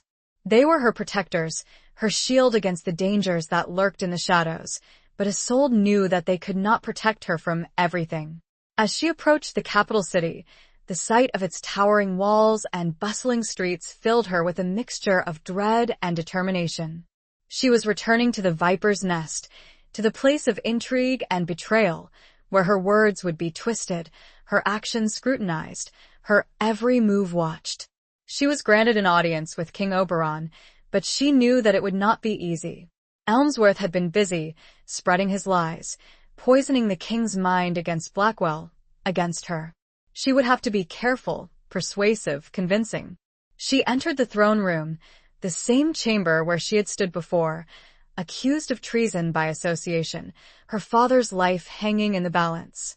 The room was filled with courtiers, nobles, and officials, their eyes fixed on her, their whispers following her like a shadow. King Oberon, seated on his throne, looked older, wearier, his expression troubled. Beside him stood Lord Varys, his face a mask of smug satisfaction, his eyes gleaming with malice. Isolde knew that he would be her most formidable opponent, the one who would do everything in his power to discredit her, to silence her. She knelt before the king, her gaze lowered in a gesture of respect, but her spirit remained unbroken. "Your Majesty," she said, her voice clear and steady, though her heart was pounding. "Lady Isolde," Oberon acknowledged, his voice cold and formal. "You have returned. Bearing more tales from the Black Wolf, I presume?" Isolde raised her gaze, meeting his eyes directly. "Your Majesty," she began, "I have come to warn you. Lord Elmsworth is a traitor. He is plotting against you, against the kingdom." A murmur of surprise and disapproval rippled through the room. Varys stepped forward, his face flushed with anger. "Lies," he exclaimed. "These are the desperate fabrications of a woman who has consorted with the enemy." Isolde ignored him, focusing her attention on the king. "Your Majesty, I have evidence," she said. "Letters, testimonies, witnesses. Elmsworth has been amassing forces, gathering support, preparing for war." She presented the evidence she had gathered, the documents she had secured, the testimonies she had collected. She spoke with passion, with conviction, with the desperation of someone who knew the truth, who knew the danger that loomed. But the king remained unconvinced. He listened to her words, he examined her evidence, but his eyes were filled with doubt, with suspicion. Elmsworth's lies had taken root, poisoning his mind, blinding him to the truth. "These accusations are serious, Lady Isolde," he said finally, his voice heavy with uncertainty. "But they are also unsubstantiated. Lord Elmsworth is a respected nobleman, a loyal servant of the crown." Isolde felt a surge of frustration, of despair. She had risked everything to come here, to warn him, and he was refusing to believe her. "Your Majesty, I implore you," she pleaded. "Believe me. Elmsworth is deceiving you. He is using you." Suddenly, a commotion erupted at the back of the room. A group of guards entered, dragging a struggling figure between them. It was one of Blackwell's knights, one of the men who had escorted her to court. He was bruised and bloodied, his clothes torn, his face contorted with pain. "Your Majesty," the captain of the guard announced, "we have apprehended this traitor. He was attempting to assassinate Lord Elmsworth." Isolde's heart sank.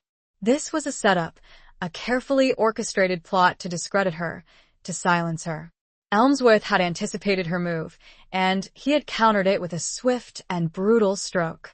The king looked at the captured knight, his expression hardening. "Is this true?" he demanded. The knight, despite his pain, met the king's gaze defiantly. "It is a lie, Your Majesty," he said, his voice strained. "I was attacked.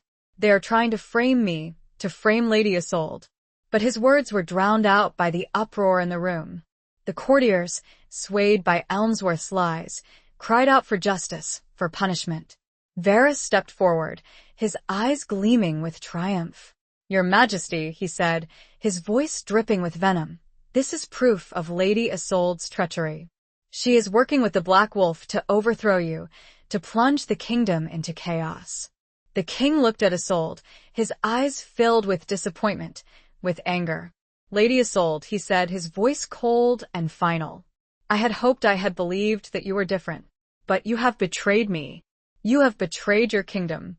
He gestured to the guards. "Take her away," he commanded.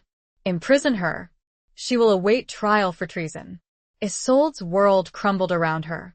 She had failed. She had risked everything, and she had lost.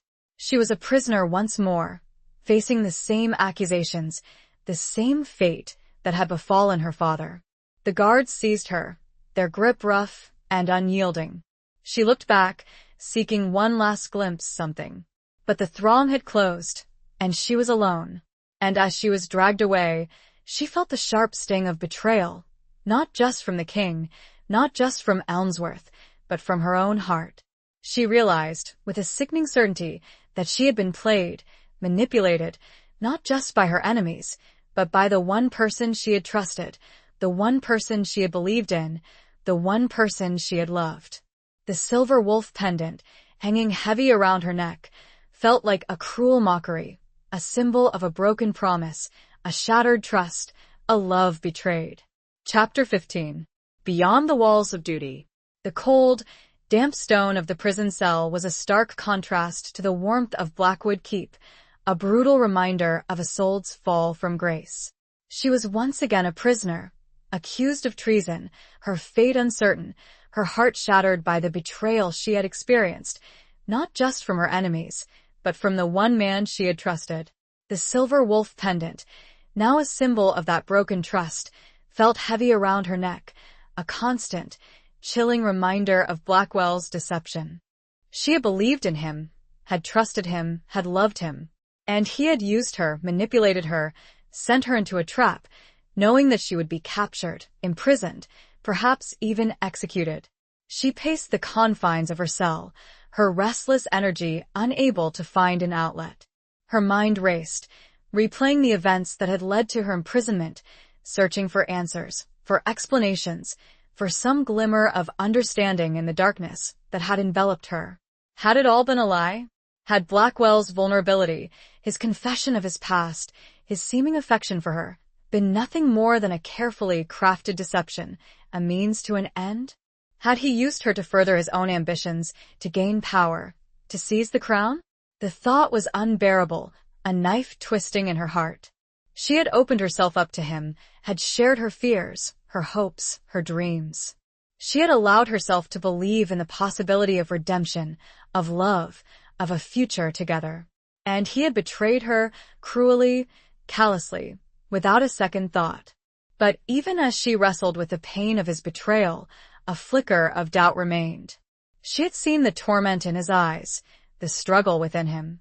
She had witnessed his vulnerability, his confession of his past, his yearning for something more than the endless cycle of violence and betrayal that had defined his life. Could it all have been a lie? Could a man be so skilled at deception, so capable of feigning emotions that he did not feel? She didn't want to believe it, couldn't believe it. There had to be another explanation, some hidden truth that she had not yet uncovered. As the days passed, Isolde's isolation grew more profound. She was denied visitors, denied information, denied any contact with the outside world. She was alone with her thoughts, her fears, her doubts, her regrets. She spent her time replaying her conversations with Blackwell, searching for clues, for hints, for anything that might shed light on his true intentions. She analyzed his words, his actions, his expressions, trying to decipher the truth behind the mask. She also thought about her father, about Evermere, about the people who depended on her. She had failed them, had risked everything and lost. She had played into Elmsworth's hands, had strengthened his position, had weakened the king's. But even in her despair, a spark of defiance remained. She would not give up. She would not surrender. She would find a way to escape, to expose Elmsworth's treachery, to clear her name, to confront Blackwell. One evening, as she sat huddled in a corner of her cell, lost in her thoughts, she heard a faint sound, a scraping noise coming from the wall.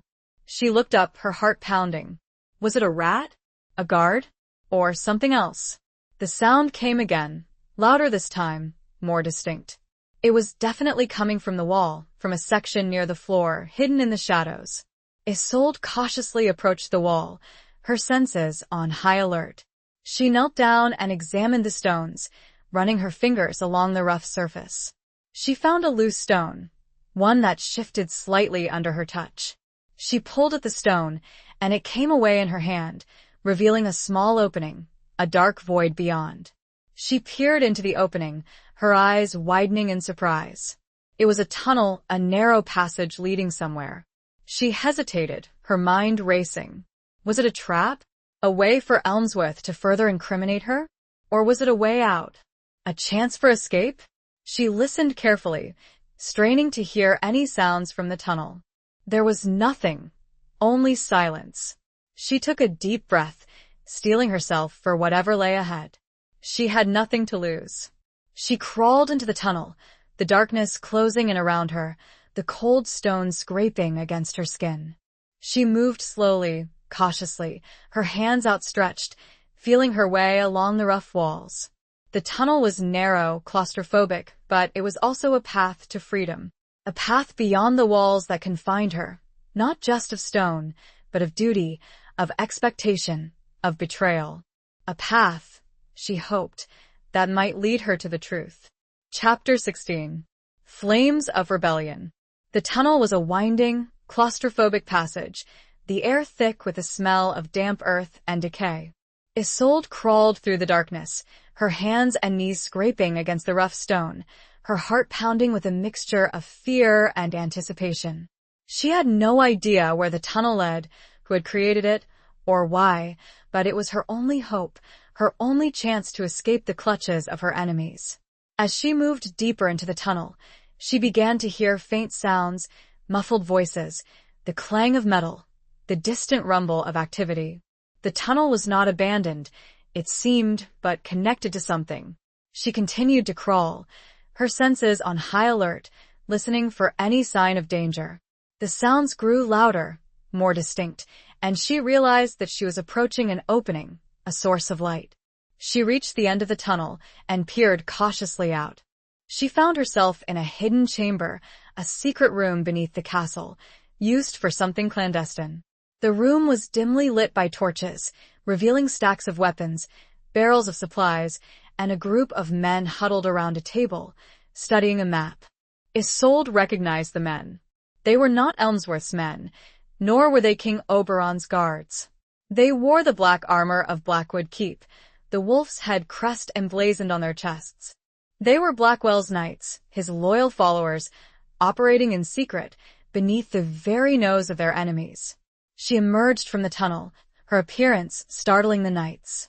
They leaped to their feet, their hands reaching for their swords, their faces a mixture of surprise and suspicion. Who are you? One of them demanded, his voice gruff, his eyes narrowed. I am Isolde of Evermere, she said, her voice trembling slightly, but firm. I was imprisoned. I escaped through the tunnel. The knights looked at each other, their expressions uncertain. They had heard of Isolde, of her alliance with Blackwell, of her subsequent arrest for treason. But they also knew that Blackwell had sent them here, had tasked them with a secret mission. One of the knights, a tall, imposing man with a scarred face, stepped forward. He was the leader, Isolde realized, the one in charge. Lady Isolde, he said, his voice still wary but less hostile. We know who you are. But how did you find this tunnel? I found it by chance, Isolde said. It was hidden in my cell. I had no idea where it led. The knight studied her for a moment, his eyes searching, probing. He was assessing her truthfulness, her loyalty. He was trying to determine if she was a friend or a foe. Sir Kellen, a younger knight, spoke. It is her. I recognize the pendant. He pointed to the silver wolf. Kellen's eyes narrowed, focusing on the wolf. He reached a decision. Welcome, Lady Isolde. Lord Blackwell anticipated you might find a way. Isolde's heart skipped a beat. Blackwell had anticipated her escape? He had known about the tunnel? He had planned this? What is happening? She asked, her voice filled with confusion. Why are you here? Kellen gestured towards the table, towards the map that lay spread out upon it. We are preparing, he said. For war. Isolde's eyes widened. Va? It had come, then, the conflict that she had feared, that she had tried to prevent. Elmsworth has made his move, Kellen continued. He has seized control of the capital city. He has imprisoned the king. He is gathering his forces. Isolde felt a surge of anger, of outrage. Elmsworth had betrayed them all, had plunged the kingdom into chaos, had seized power through treachery and deceit. And Blackwell? She asked, her voice hesitant, her heart pounding with a mixture of fear and hope. He is gathering his forces, Kellen said. He is preparing to march on the capital, to liberate the king, to crush Elmsworth's rebellion. Isolde felt a wave of relief wash over her. Blackwell had not betrayed her. He had not abandoned her. He was fighting for the kingdom, fighting for her. He knew I would be imprisoned? She asked, her voice still trembling slightly. Kellen nodded. He anticipated it. He knew that Elmsworth would try to silence you. He arranged for the tunnel to be discovered. It was a calculated risk, a dangerous gamble, but it had worked. Blackwell had played a long game, a game of deception and strategy, and he had outmaneuvered Elmsworth, at least for now. "He sent us here to assist you," Kellen continued, "to help you escape, to join him in the fight." Isolde looked around at the knights, at the weapons, at the supplies. Flames of rebellion, she thought, a desperate fight against the darkness. She took a deep breath, steeling herself for the battle that lay ahead. She was no longer a prisoner, no longer a pawn. She was a warrior, a fighter, a woman who would stand beside the man she loved and fight for the kingdom, for justice, for redemption. "Then let us go," she said, her voice firm, her eyes blazing with determination. "Let us join him. Let us fight." The knights cheered, their voices echoing in the hidden chamber, a chorus of defiance, of loyalty, of hope. The flames of rebellion had been ignited, and Isolde, the lioness uncaged, was ready to lead the charge. Chapter 17. The Weight of a Crown. The journey from the hidden chamber beneath the capital to Blackwell's gathering forces was fraught with peril. Isolde, disguised in the garb of a Blackwood knight, traveled with Kellen and his men, moving through the shadows, avoiding Elmsworth's patrols, navigating the treacherous landscape of a kingdom on the brink of civil war. They rode under the cover of darkness, their movements swift and silent, their senses on high alert. The countryside was in turmoil, villages deserted, fields abandoned, the air thick with fear and uncertainty. The flames of rebellion had been ignited, and the kingdom was paying the price. As they neared Blackwell's encampment, Isolde felt a surge of anticipation, of hope, of trepidation. She was about to be reunited with the man she loved, the man who had risked everything to save her, the man who was now leading a rebellion against a treacherous usurper. But she also knew that their reunion would be brief, that the battle that lay ahead would be brutal, that the outcome was uncertain. They were facing a formidable enemy, a man who had seized control of the capital, who had the support of many nobles, who was willing to do anything to achieve his goals. They reached the encampment, a sprawling collection of tents, fires, and armed men, a scene of organized chaos, of preparations for war. The air was filled with the clang of steel, the shouts of orders, the nervous energy of soldiers preparing for battle. Isolde was immediately recognized, her disguise no match for the keen eyes of Blackwell's loyal followers. She was greeted with cheers, with relief, with a sense of renewed hope. Her escape, her return, was seen as a sign, a symbol of their resilience, their determination to fight for their freedom, for their kingdom. She was escorted to Blackwell's tent, a large, sparsely furnished command center, where he was meeting with his commanders, studying maps, planning his strategy. He looked up as she entered, his storm cloud eyes widening in surprise, then softening with relief, with affection. He rose from his chair and strode towards her, his movements swift and purposeful. He reached out and took her hands, his grip strong and reassuring. "Isolde," he said, his voice low and earnest, his gaze searching hers. "You're safe." It was not a question, but a statement, an acknowledgement of the risks she had taken, the dangers she had faced. "I am," she said, her voice trembling slightly, her heart overflowing with emotion. "Thanks to you." He smiled, a rare and genuine smile that transformed his features, making him appear younger, less burdened. "It was a calculated risk," he admitted. "But I knew you would find a way." He released her hands and gestured towards the table, towards the maps and documents that lay spread out upon it. "We have much to discuss," he said. "Elmsworth has made his move. The war has begun." They spent the next few hours discussing the situation, analyzing the enemy's strength, planning their strategy. Isolde, no longer a passive observer, became an active participant in these discussions, offering her insights, her knowledge of the court, her understanding of the players involved. She learned that Blackwell had gathered a significant force, drawing support from loyal lords, from knights who had refused to join Elmsworth's rebellion, from commoners who had risen up against the usurper's tyranny. But they were still outnumbered, outgunned, facing a formidable enemy. Blackwell's plan was to march on the capital, to liberate the king, to crush Elmsworth's forces, to restore order to the kingdom. But it was a dangerous plan, a gamble that could cost them everything.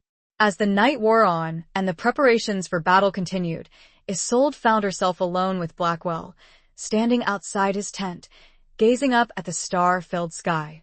The air was cool and crisp, the sounds of the encampment fading into the background. "Are you afraid?" she asked, her voice soft, hesitant. He looked at her, his gaze intense. "Of course," he admitted. "But fear is a motivator. It keeps us sharp, it keeps us alive." He paused, his gaze shifting towards the horizon, towards the distant glow of the capital city, where Elmsworth awaited, where their fate would be decided. "But I am also hopeful," he continued, his voice gaining strength.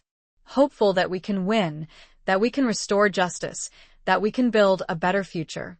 He turned back to her, his eyes filled with a tenderness that she had only glimpsed before, a vulnerability that he had kept carefully hidden. "And I am grateful," he added, his voice barely a whisper. "Grateful that you are here, that you are safe, that you are with me." He reached out and gently cupped her face, his touch sending a shiver of warmth through her. He leaned in and kissed her, a soft, tender kiss that spoke of unspoken feelings, of shared hopes, of a love that had blossomed in the midst of adversity. It was a moment of profound connection, of unspoken promises, of a bond that had been forged in the crucible of danger and betrayal. A bond that would be tested, challenged, but perhaps ultimately unbreakable. He then spoke about the crown, how he never wanted it, that he had told Elmsworth as much, but that the man was relentless. He said I owed it to my family, that they had been denied what was rightfully theirs. Isolde listened and finally understood. The weight of the crown had always been too heavy for him, and she knew, with certainty, that their fight was not for power, but for something far greater. Chapter 18. A Knight's Confession. The kiss, a fleeting moment of tenderness amidst the preparations for war, lingered between them, a silent promise, an unspoken declaration of love. Isolde felt a warmth spread through her, a sense of belonging, of connection, that she had never experienced before. She had found her home, not in a place, but in a person, in the arms of the man she loved, the Black Wolf who had become her protector, her partner, her soulmate.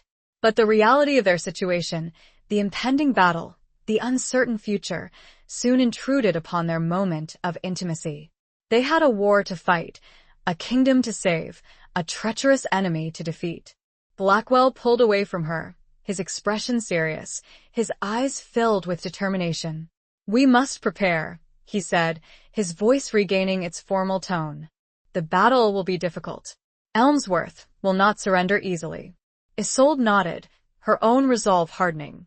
She was no longer a pawn, a prisoner, a woman caught in the cross-currents of political intrigue. She was a warrior, a fighter, a woman who would stand beside the man she loved and fight for their future, for their kingdom. They returned to the command tent, where his commanders awaited, their faces grim and resolute. The final preparations were underway, the troops were being mobilized, the weapons were being sharpened, the strategies were being finalized. As Blackwell issued his orders, his voice clear and commanding, Isolde watched him, her heart filled with a mixture of pride and fear. She had seen his strength, his skill, his ruthlessness in battle. But she also knew that war was unpredictable, that even the most skilled warrior could fall, that victory was never guaranteed. She also noticed something else, something that she had not seen before. There was a weariness in his eyes, a burden that he carried, a weight of responsibility that pressed down on him. He was not just fighting for the kingdom, he was fighting for his own redemption, for a chance to atone for the sins of his past, for the darkness that had haunted him for so long. As the night wore on, and the preparations were complete, Blackwell dismissed his commanders, leaving him and Isolde alone in the tent. The silence descended, heavy and expectant, punctuated only by the crackling of the fire and the distant sounds of the encampment. Blackwell turned to Isolde, his gaze intense, searching. He seemed to be struggling with something, wrestling with an internal conflict that he could no longer contain. Isolde, he began, his voice hesitant, his words carefully chosen. There's something I must tell you. Something I should have told you long ago. Isolde's heart skipped a beat. She sensed that this was important, that it was something that had been weighing heavily on his mind, something that he needed to confess, to share, before they faced the uncertainty of battle. What is it, Aldrich? She asked, her voice soft, encouraging. He took a deep breath, steeling himself for the revelation, for the vulnerability that he was about to expose. My wife, Elara, he began, his voice strained, his eyes filled with a pain that she had only glimpsed before. She did not die in the crossfire, as I told you. Isolde's breath caught in her throat. This was not what she had expected. What had he been hiding?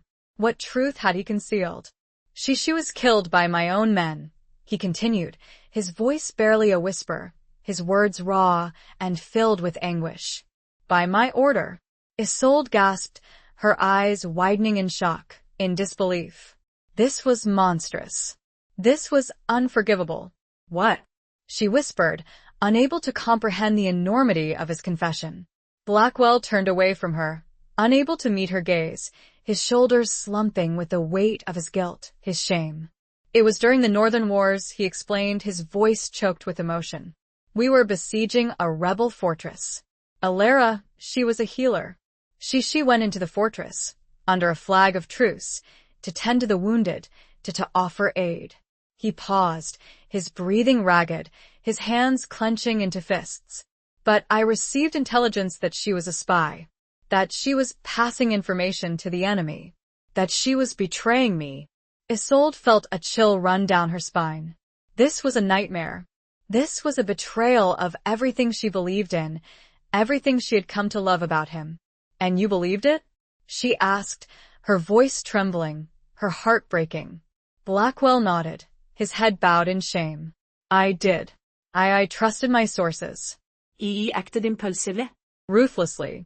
He turned back to her, his eyes filled with tears, with a pain that was almost unbearable to witness. I ordered my men to kill her, to make an example of her, to show the rebels that I would not tolerate treachery. Isolde stared at him, her mind reeling, her heart shattered.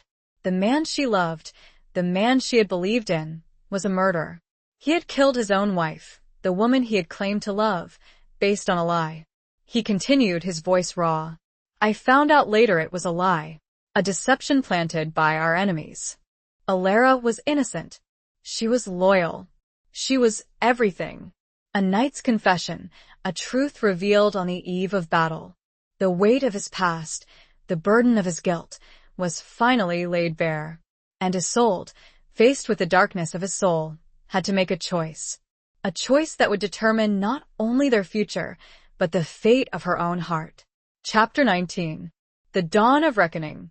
The revelation, stark and brutal, hung in the air, a chasm that had opened between Isolde and Blackwell. The man she loved, the man she had trusted, had confessed to a crime that was almost incomprehensible, a betrayal that struck at the very core of her being. She stared at him, her mind struggling to reconcile the image of the noble warrior she had come to know with the cold-blooded murderer he had just revealed himself to be. How could you? She whispered, her voice choked with emotion, her eyes filled with a mixture of horror and a lingering, inexplicable sadness. Blackwell didn't flinch, didn't try to justify his actions, didn't offer any excuses. He stood before her, his shoulders slumped, his head bowed, accepting her judgment, her condemnation. I was a different man then, he said, his voice low and filled with remorse. Younger, more impulsive, more ruthless. I was consumed by war, by duty, by the need to win. He looked up at her, his storm cloud eyes filled with a pain that mirrored her own. But that is no excuse. I made a mistake, a terrible mistake, and I have lived with the consequences ever since. Isolde felt a wave of conflicting emotions wash over her. Anger, betrayal, disgust, but also pity, understanding, even a flicker of forgiveness. She had seen his pain, his remorse, his yearning for redemption. She had witnessed his struggle, his transformation, his journey from darkness towards light. And the others? She asked, her voice trembling slightly. The men who carried out your orders? They were punished, Blackwell said. I ensured that justice was served. But it did not bring her back. It did not ease my guilt. He paused, his gaze searching hers. I know that I can never undo what I have done, he said. I know that I can never earn your forgiveness. But I had to tell you. I had to be honest with you before we face what is to come. Isolde nodded, her mind reeling. She understood. He had confessed, not to seek absolution, but to be truthful, to be vulnerable, to offer her the choice, the freedom to walk away, to condemn him, to leave him to face his fate alone. She walked towards the tent flap, needing air, needing space to process the enormity of his confession, to make sense of her own conflicting emotions. The dawn was breaking, casting a pale light over the encampment, the sky a canvas of gray and pink, a silent witness to the reckoning that was about to unfold. She stood there for a long time, her thoughts swirling, her heart aching. She thought about Alara, the innocent woman who had been betrayed, murdered by the man she loved. She thought about Blackwell, the man who had carried the burden of his guilt for so long, the man who had sought redemption, who had found love, only to reveal a darkness that threatened to consume him. And she thought about herself, about the choice she had to make. Could she forgive him? Could she accept his past, his sins, his flaws? Could she continue to love him, knowing what he had done? She turned back towards the tent, towards the man who awaited her judgment, her decision. He stood there, silhouetted against the rising sun, his figure both strong and vulnerable, a warrior and a sinner, a man who had committed a terrible act, but who also yearned for redemption, for love, for a second chance. She walked towards him, her steps slow and deliberate, her heart heavy but resolute. She stopped before him, her gaze meeting his, her eyes filled with a mixture of sadness and understanding.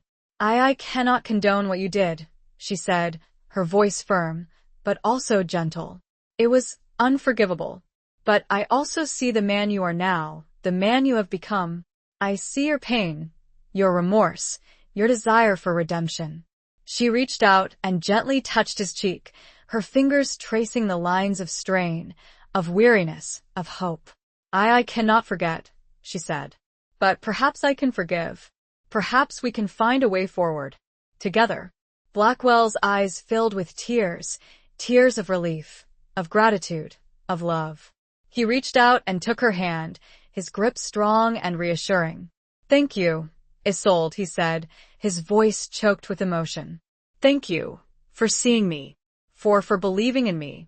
He leaned in and kissed her, a kiss that was different from the one before, a kiss that was not just about passion, but about forgiveness, about acceptance, about a love that had been tested, challenged, but had somehow survived.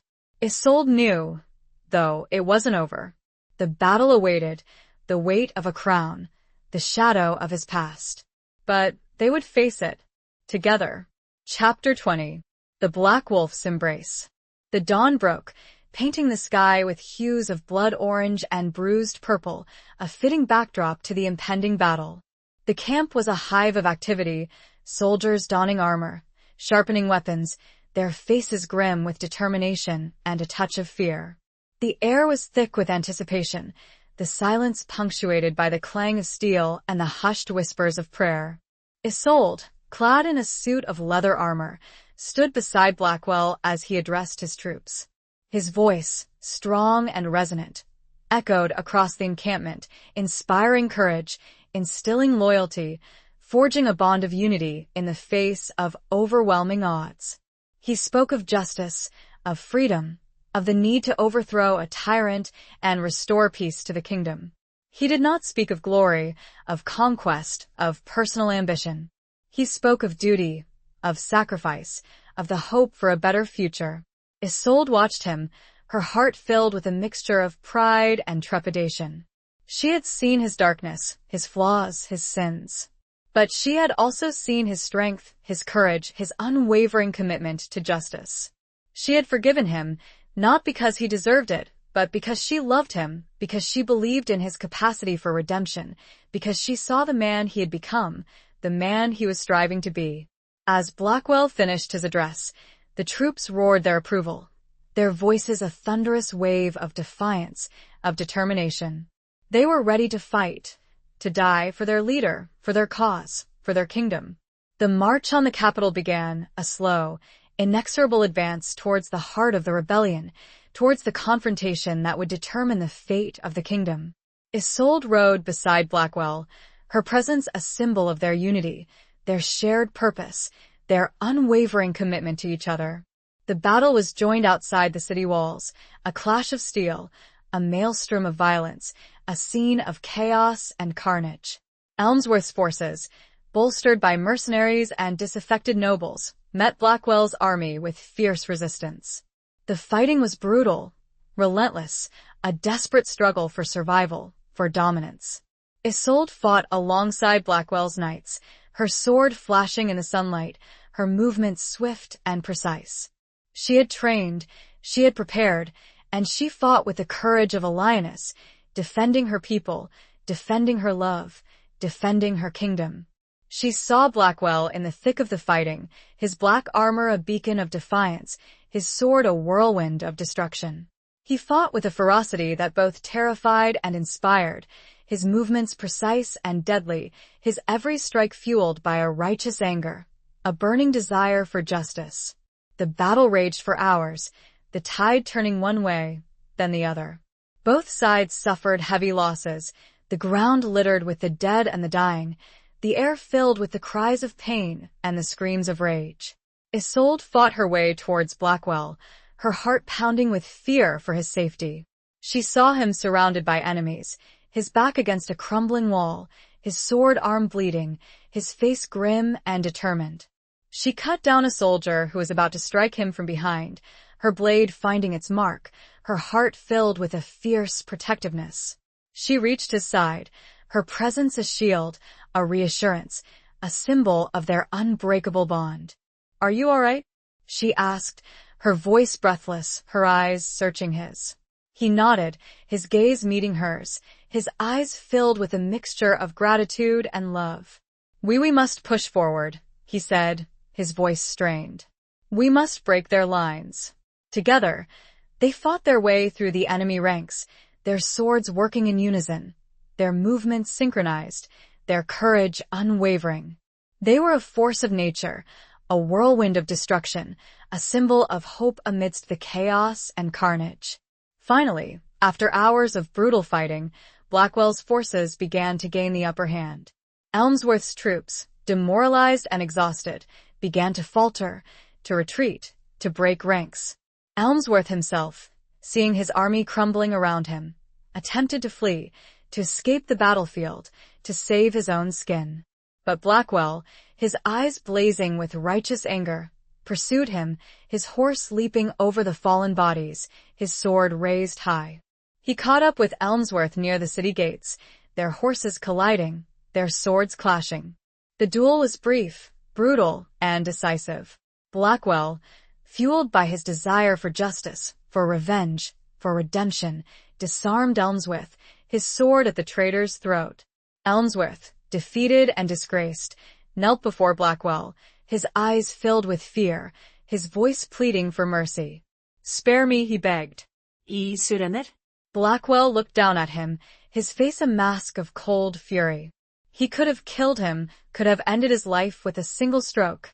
But he hesitated. He thought of Alara, of the innocent lives that had been lost, of the darkness that had consumed him for so long. He lowered his sword, his voice filled with a mixture of disgust and pity. "I will not kill you," he said. "You will face justice. You will answer for your crimes." He ordered his men to take Elmsworth prisoner, to bring him before the king, to face the consequences of his treachery. The battle was over. Blackwell had won. The rebellion had been crushed. The kingdom had been saved. As the sun began to set, casting a golden glow over the blood-soaked battlefield, Isolde found Blackwell standing alone, gazing out at the city, at the kingdom he had saved. She approached him quietly, her heart filled with a mixture of relief, of gratitude, of love. She reached out and took his hand, her touch gentle and reassuring. "It is over," she said softly. "You did it." He turned to her, his storm cloud eyes filled with a weariness that went beyond physical exhaustion. He had won the battle, but he had also faced his demons, his past, his sins. "It is a beginning," he said, his voice low and filled with a quiet hope. "A chance to rebuild, to create a better future." He looked at her, his gaze intense, his eyes filled with a love that had been tested, challenged, but had ultimately triumphed. He leaned in and kissed her, a kiss that was not just about passion, but about forgiveness, about acceptance, about a future together, a future built on trust, on loyalty, on love. It was a long, slow, tender embrace, the Black Wolf's final surrender, not to a crown, but to the woman who had saved his soul. Epilogue. The years that followed the Battle of the Capital were a time of healing, of rebuilding, of forging a new era for the kingdom. King Oberon, freed from Elmsworth's clutches, was a changed man. The experience had humbled him, shaken his faith in his own judgment, and made him more receptive to counsel, more aware of the needs of his people. Isolde and Blackwell, now formally betrothed, played a crucial role in this transformation. They advised the king, guided him, helped him to enact reforms, to address the grievances that had fueled Elmsworth's rebellion, to create a more just and equitable society. Lord Varys, stripped of his titles and his lands, was banished from the kingdom, his ambition thwarted, his schemes undone.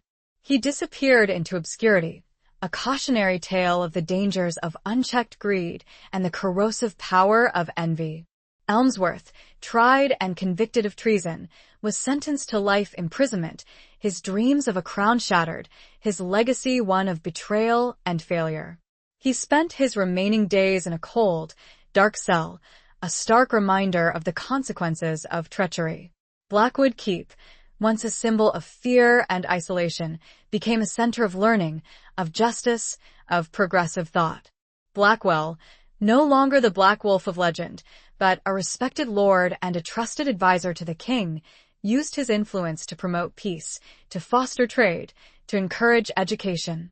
Isolde, Lady of Evermere and soon to be Lady of Blackwood, devoted herself to the welfare of her people. She established schools, hospitals, and orphanages, working tirelessly to improve the lives of the common folk, to heal the wounds of war, to build a brighter future. Their wedding was a grand affair, attended by nobles and commoners alike, a celebration of their love, their unity, their commitment to the kingdom. It was a symbol of hope, of renewal, of a new beginning after the darkness of rebellion and betrayal. Isolde and Blackwell ruled their lands wisely and justly, their love for each other a source of strength, of inspiration, of unwavering support. They had children, a son and a daughter, who inherited their parents' courage, their compassion, their commitment to justice. The scars of the past remained, etched on Blackwell's soul, a constant reminder of the choices he had made, the mistakes he had committed. But he found solace in Isolde's love, in her forgiveness, in her unwavering belief in his capacity for redemption. He learned to live with his guilt, to channel his remorse into positive action, to dedicate his life to serving his people, to building a better world. He never forgot Alara, her memory a guiding light, a reminder of the importance of compassion, of mercy, of the devastating consequences of unchecked anger and impulsive judgment. He honored her memory by striving to be a better man, a better ruler, a better husband, a better father. And Isolde, the lioness who had been uncaged, the woman who had faced betrayal and emerged stronger, found her true purpose, her true happiness, in the arms of the man she loved, the Black Wolf who had been tamed, not by force, but by the power of forgiveness, of acceptance, of unwavering love. They built a life together, a life founded on trust, on respect, on a shared commitment to justice and to each other. A life that proved, even in the darkest of times, love and redemption could bloom, even in the shadow of a Black Wolf's embrace.